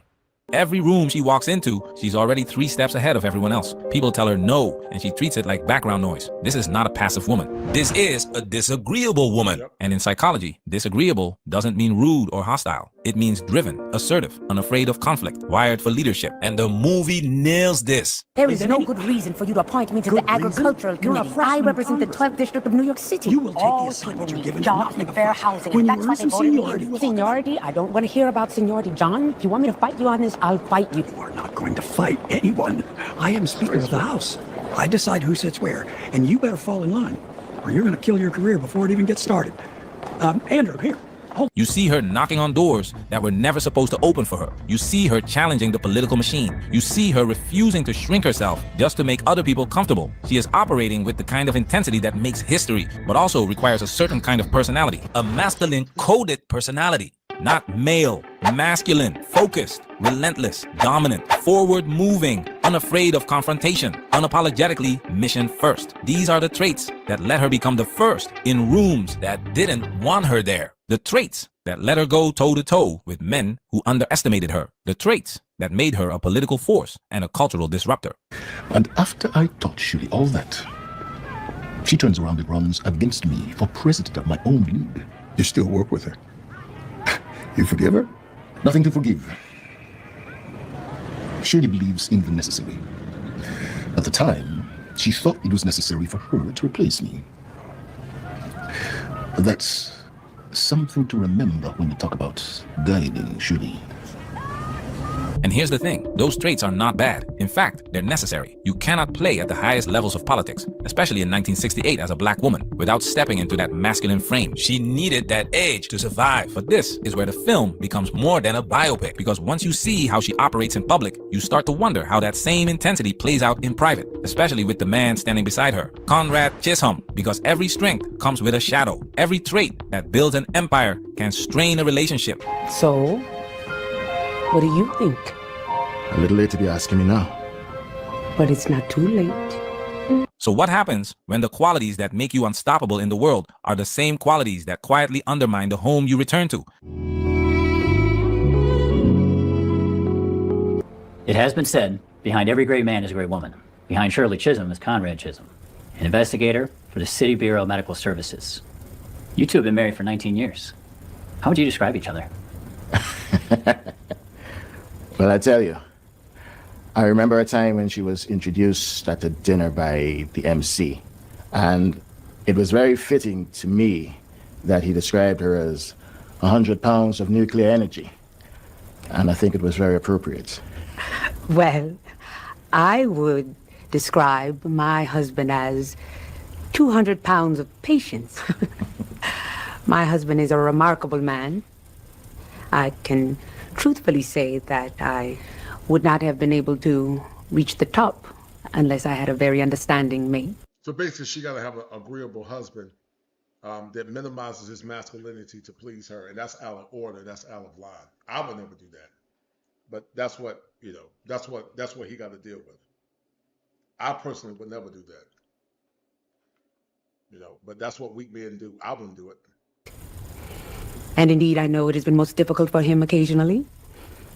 Shirley's personality doesn't have an off switch. The same relentless forward-driving energy that commands a political rally now commands the household. The same woman who refuses to take no from the political machine cannot suddenly become a passive wife at home. And this is where the film reveals something most people are afraid to say. A woman like Shirley can only exist in a marriage with a very specific kind of man. Enter Conrad Chisholm. Throw it as hard as you want. Go on. Watching it zip away feels like it might just keep going, right? Nope. Well, I've had to sacrifice quite a bit, but I enjoy sacrificing it for what she's doing. Conrad is patient. Conrad sacrifices. Conrad folds his ambitions to make space for hers. He follows her to campaign stops, political events, and emotional battlefields he never asked for. He is the harmony to her melody. Because here's the truth nobody wants to say out loud. A woman with leader energy only pairs successfully with a man willing to take the supporter role. You cannot have two captains on one ship. We already put in 20,000 of our own money. Now you want to put in another 36,000 on top? Why are you doing this? Why go on? I don't understand. Conrad? But people walking out on you, giving up on you. I don't understand why you want to keep going out there alone, torturing yourself. It hurts I'm when not I see alone. this. What's There are happening people to put you? their blood and It hurts sweat to into what watch you're doing. it. What would you have me tell them, huh? Fight, but not too much? Why do it? It's my money. It's my money. You're right. It is your money. It's your campaign. So why even pretend to care about what I think? That moment exposes a truth nobody likes to touch. When a man is the breadwinner, he provides for everyone. When a woman is the breadwinner, she provides for herself. Men take care of the family. Women take care of themselves. This is why women don't date down. Because to them, money isn't responsibility. It's independence. Control. Shirley didn't want support. She wanted sovereignty. Control. And Conrad simply said the quiet part out loud. Not control. But most of us, many of us, I'm in recovery, are control freaks.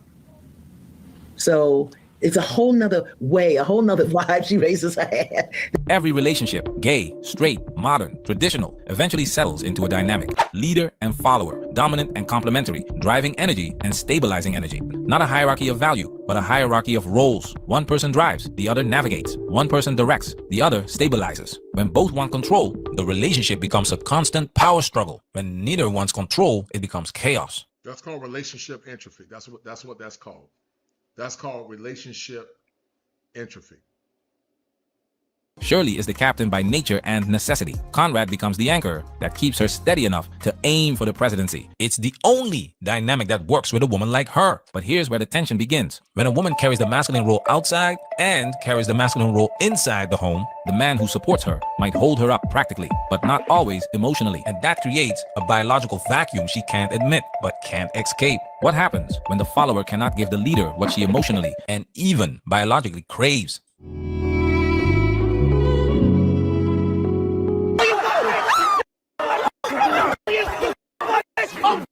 What makes Shirley's marriage so compelling isn't just the pressure of politics. It's the collision between her power and her expectations. In one of the film's most revealing moments, Shirley is attacked, and what she says to her husband is one of the key reasons modern relationships collapse. Anyway, the police got him now. Where were you? He was that close to me. You're supposed to be my security. You're supposed to protect me. Where were you? This is pure gold. She turns to her husband and blames him for not protecting her. Where were you? That line is the dagger, because here's the uncomfortable truth. If the roles were reversed, a man could never say that to his wife. A husband could never come home, look his wife in the eye, and say, "You should have protected me. You failed me." It wouldn't even register, because our culture, biology, and psychology all place the protector role on the man. And this is where the relationship breaks. I try as hard as I can to be the man you want. Attentive and mindful, but always out of the way and off to the side. I do it. I'm happy to do it because I know how important all this is to you. It's not just for me. I know all the good that you can do.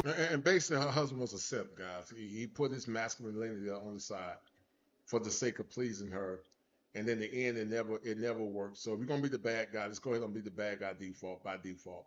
But some will argue that her husband was a simp. And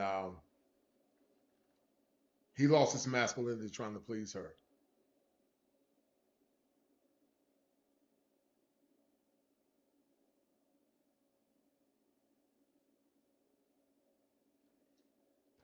He lost his masculinity trying to please her. That's why the Bible said, cast not thy strength to a woman. So I'll be a shadow.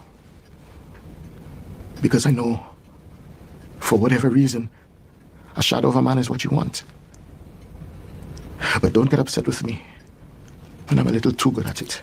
Boom! And this is the moment women hate. This is the moment women cannot hear. It's like nails on a chalkboard. And what Conrad just said cuts right through the armor. This is where the resentment towards Conrad comes in, because Conrad just exposed the role confusion. Shirley wants to lead in public and lead at home. But when something goes wrong, she expects her husband to suddenly switch into the traditional male protector role, a role she has unintentionally pushed him out of. He's literally holding the camera for her campaign photos. Yet he's blamed for not being there when she is attacked. It's emotional whiplash. He's told to follow until she needs him to lead. Now look at Shirley's reaction when Conrad says, I'll be your situational masculinity. Taxation without representation. shadow. But don't get upset with me if I'm a little too good at it. A shadow of a man is what you want. This is the face of a woman who doesn't understand that. Leadership comes with trade-offs. You cannot lead and expect someone else to absorb the consequences of your leadership. This is the myth of the power couple that modern women love. I lead when I want. That's why I don't believe in partners. That's why I don't believe in no such thing as partners. A man got to always be the leader because he got to bear the biggest responsibility. Go back and look at the show I did on yesterday, guys. He leads when I need. Life doesn't work that way. Most men instinctively know this. If he is the public leader, the pressure lands on him, the responsibility lands on him, and he cannot blame his wife for the fallout of his choices. But Shirley, despite being the one in power, still subconsciously expects male protection. She wants the authority of leadership and the emotional shelter of being protected. That contradiction tears the marriage open.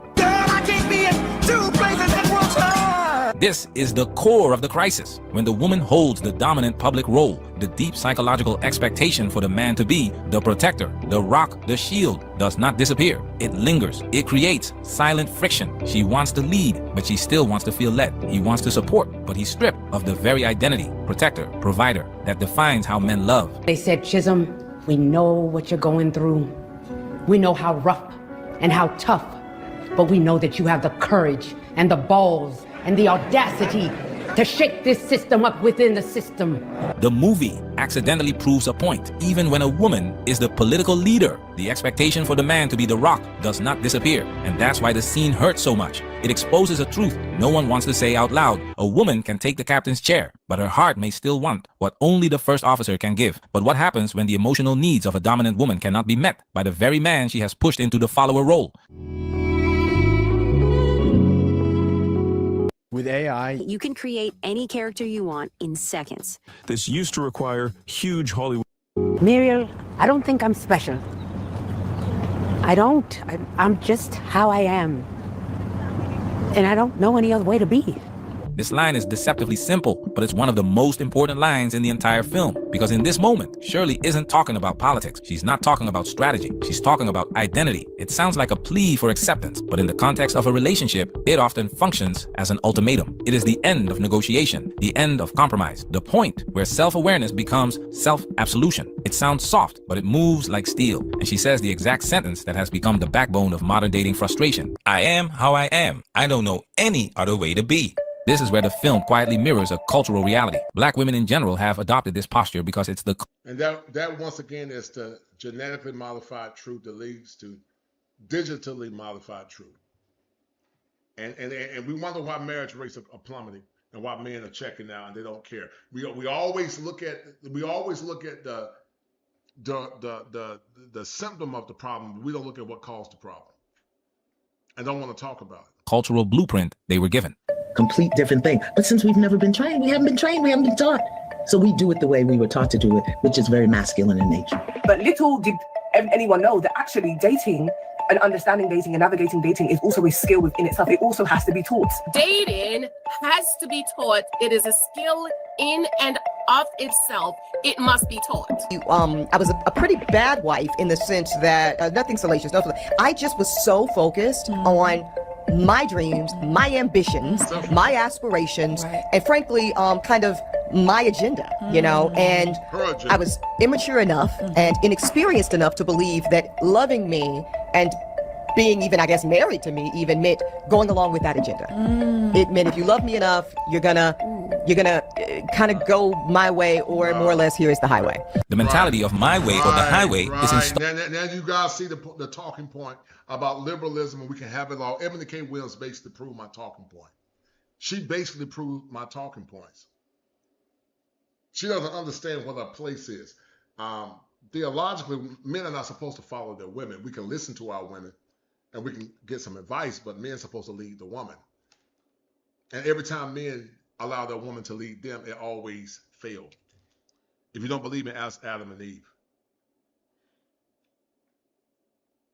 And that's why I don't recommend it. Single men marry women like this. All at birth. This brings us back to the clip from the start of the video. We need to talk about an elephant in the room. And that's all these black men out here in the public sphere who clearly don't like black women. The clip of the woman accusing black men of disliking black women because it shows exactly how criticism is received, not with curiosity, with confrontation. And I'm frankly sick of it. Maybe some of them got rejected by a black girl they liked in middle school. Not with reflection, with resistance, not with dialogue, with disagreeableness. They call us angry and difficult or hard to love. But what they're really showing the world is how much they've been damaged by the system that taught them to hate themselves. And this is not new. Black women you've met have been uptight. What do you mean by that? Well, I'll answer the one question. What do I mean by uptight? Going toward a more militant attitude about their own identity. And in many ways are way ahead of the black man. I don't think that you have to reprogram men. I think you have to reprogram women. No, you have to reprogram the man so that he will forcefully take what belongs to him, because you know women, as long as we can get, we're going to get, and it's part of our being. We're going to do anything to you that you let us, whether we want to or not. There's an almost unfeminine aspect of the black militant woman. Black men have voiced these concerns for generations, but for decades, the public conversation was a one-way street dominated by Oprah, Sally Jesse, talk shows, advice columns, and women-centered media. These platforms framed male frustration as something caused by men and solvable only by men. But now, men finally have microphones. The manosphere, YouTube, podcasts, these are the new town squares. And men are unified in a message that is simple, blunt, and impossible to silence. We hear you. You are how you are. And we are not obligated to find it attractive. The natural reaction from many women to this pushback is exactly what Shirley shows. Right. I'm sorry. And, a hardening, a doubling down. And that's why they hate male groups, because they never heard men speak truth to power.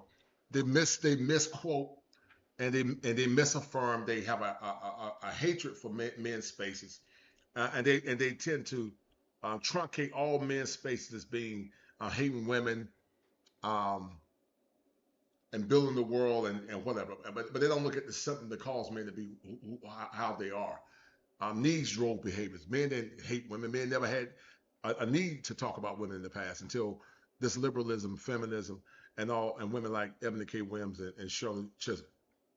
A refusal to self-reflect. Long time I didn't do it because women in general, they don't want to hear. They think their way is right. And then I'm crazy when I say sit down, shut up, and listen, and you can create what you want. They don't want to hear that.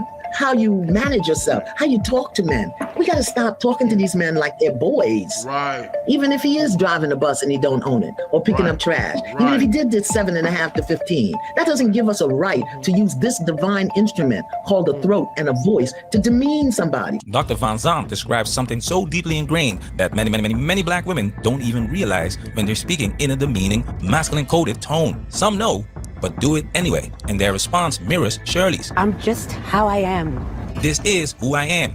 Yeah, very, but that's not how you are to other men, because they think by default they're better than black men. A lot of them think they're better than black men. They think by default they're better, and that's why they struggle with masculine men to speak truth. That's why this woman that look like a buzzard has a problem with the bald head, has a problem with black men speaking truth to power. They're not used to it because they want to control the narrative or manipulate the conversation, because it goes back to what the woman said a minute ago, and it goes back to original sin. Ever since the fall of man, she will have a desire. It's her desire to rule over him, and that's what it is fundamentally. She want to rule over him. She don't want him to lead. She wants to rule over him. I don't know any other way to be. Accept it. But here's the twist. The one the film doesn't preach, but quietly proves. Just because this is who you are doesn't mean men are required to desire it. Enjoy sacrificing it for what she's doing. And this is the part modern audiences miss. Conrad does not love Shirley for who she is. He loves her for what she is doing. The mission, the movement, the momentum. That line exposes everything. Because by the time their real marriage ends in 1977, the truth becomes unavoidable. Conrad couldn't love the person. He could only love the purpose. But the film does something subtle and dangerous. There's nothing. I learned that ChatGPT works best with detailed prompts, but I hate typing them. So instead, I dictate them using Whisper. It introduces Arthur, played by Terrence Howard, as the man who loves Shirley for who she is, the man who protects her when Conrad couldn't, the man who brings her food, forces her to rest, shields her from the chaos of the campaign. It paints him as the fantasy, the man who accepts the difficult woman exactly as she is, no compromise required, no adjustment necessary. But here's the problem. That portrayal doesn't reflect what men, the majority of men, are actually saying. For decades, for generations, across barbershops, interviews, and now podcasts, men aren't asking for a perfect woman. Men are asking for a wife, not a rival, a complement, not a competitor, a woman who brings relational energy, not campaign energy, into the home. The film gives Shirley a man who loves her as she is. And yes, in real life, Shirley did marry Arthur Hardwick Jr., but the movie's version of Arthur is not a realistic representation of how most men respond to a woman who leads with masculine, political, competitive energy. It's a cinematic ideal, a narrative fantasy. Real men, the majority of men, don't operate that way, because while identity is personal, attraction is not. Which brings us back to the point. Men in 1968 felt trapped. Men in 1998 felt unheard. Men in 2025 finally feel free enough to say, your identity is your right, but the consequences of that identity are not. Identity is personal. Attraction is not. Just because you are who you are does not obligate men to build with it, date it, or wife it. Not because they hate black women, not because they fear strong women, but because no man wants a competitor in his home.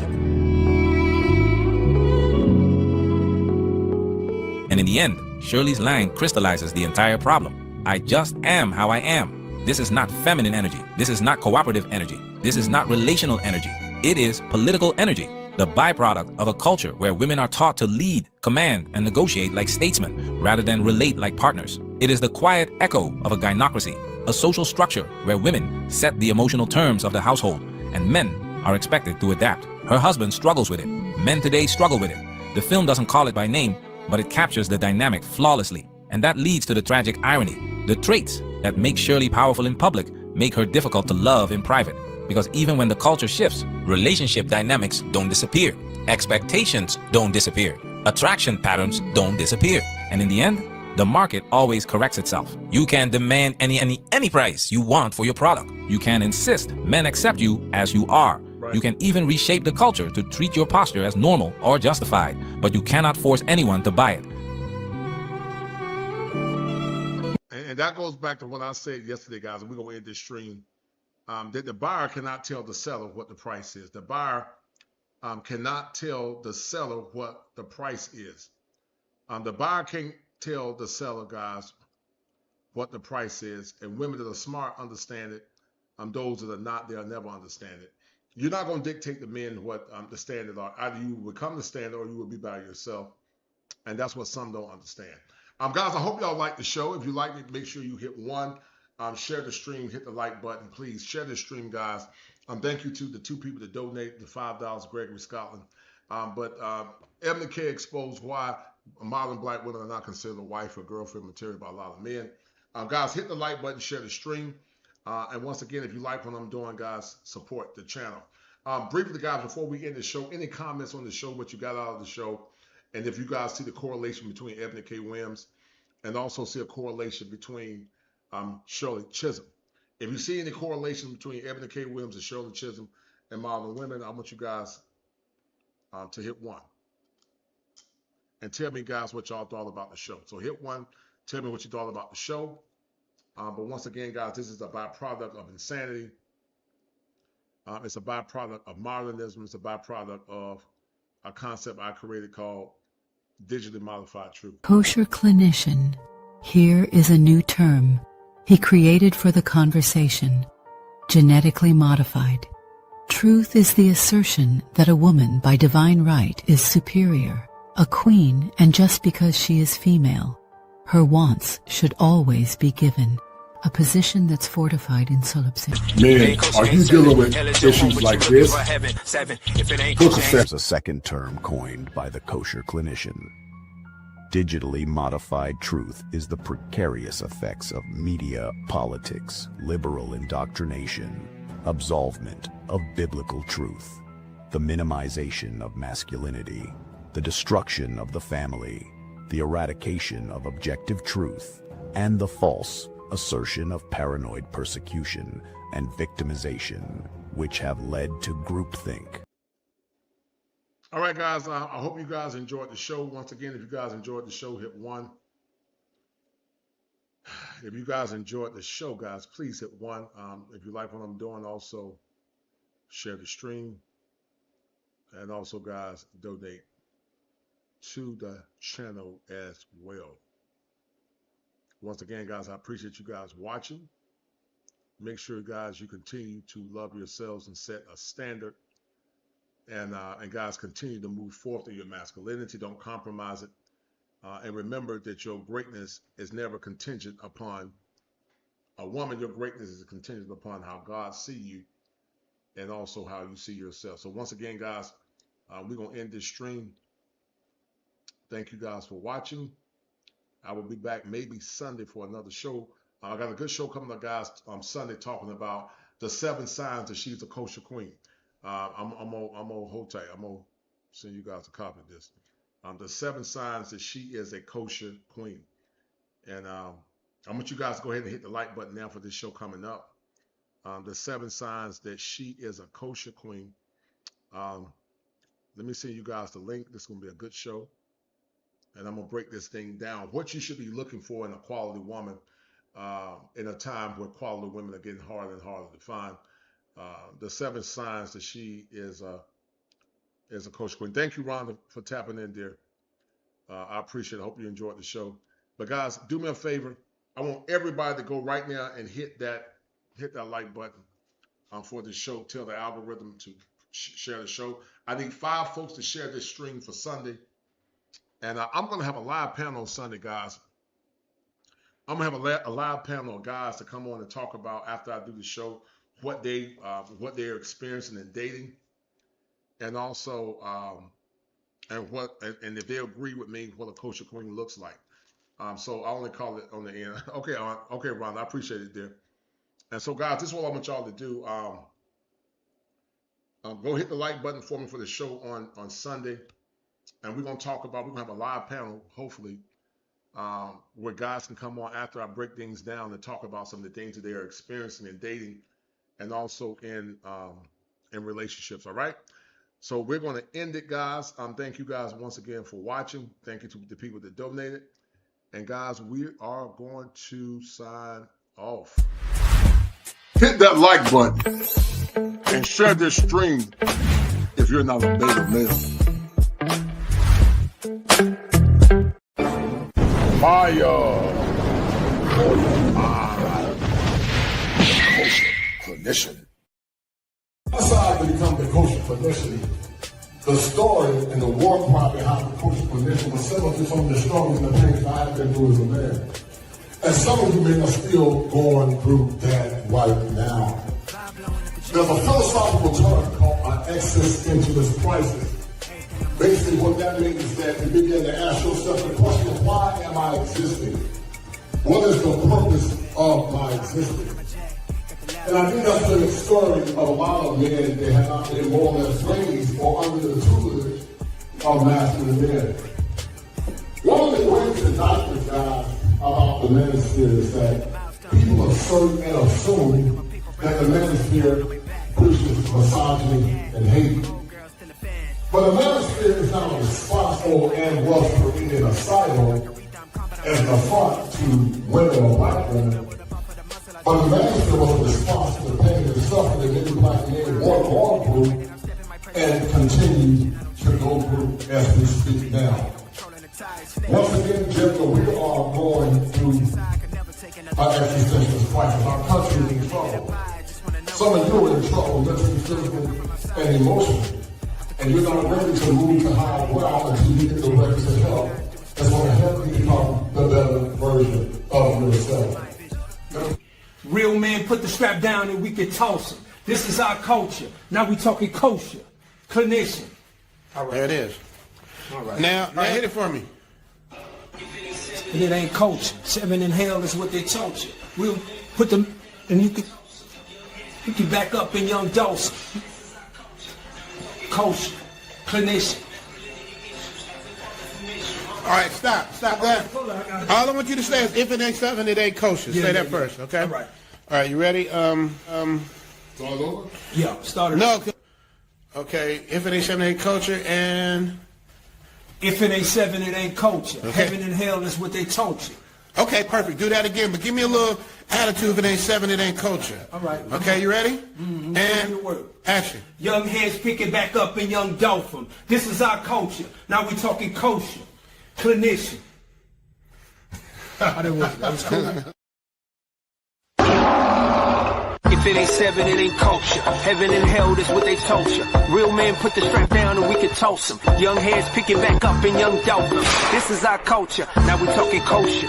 Clinician, masculinity issues. Absent fathers who miss you. Mama drama don't kiss you. All a part of the ritual. This is how they get you. Separate the men, women clipping babies pretend to. Damn. Lovers, haters acting like vultures. If it ain't 7, it ain't kosher. If it ain't kosher, ain't right, gotta divorce us. If it ain't 7, it ain't kosher. If it ain't kosher, ain't right, gotta divorce us. If it ain't 7, it ain't kosher. If it ain't kosher, ain't right, gotta divorce us. This is kosher condition. 7 wonders, the whole world gotta listen. This is kosher condition. 7 wonders, the whole world gotta listen. This is kosher condition. 7 wonders, the whole world gotta listen. This is kosher condition. 7 wonders, the whole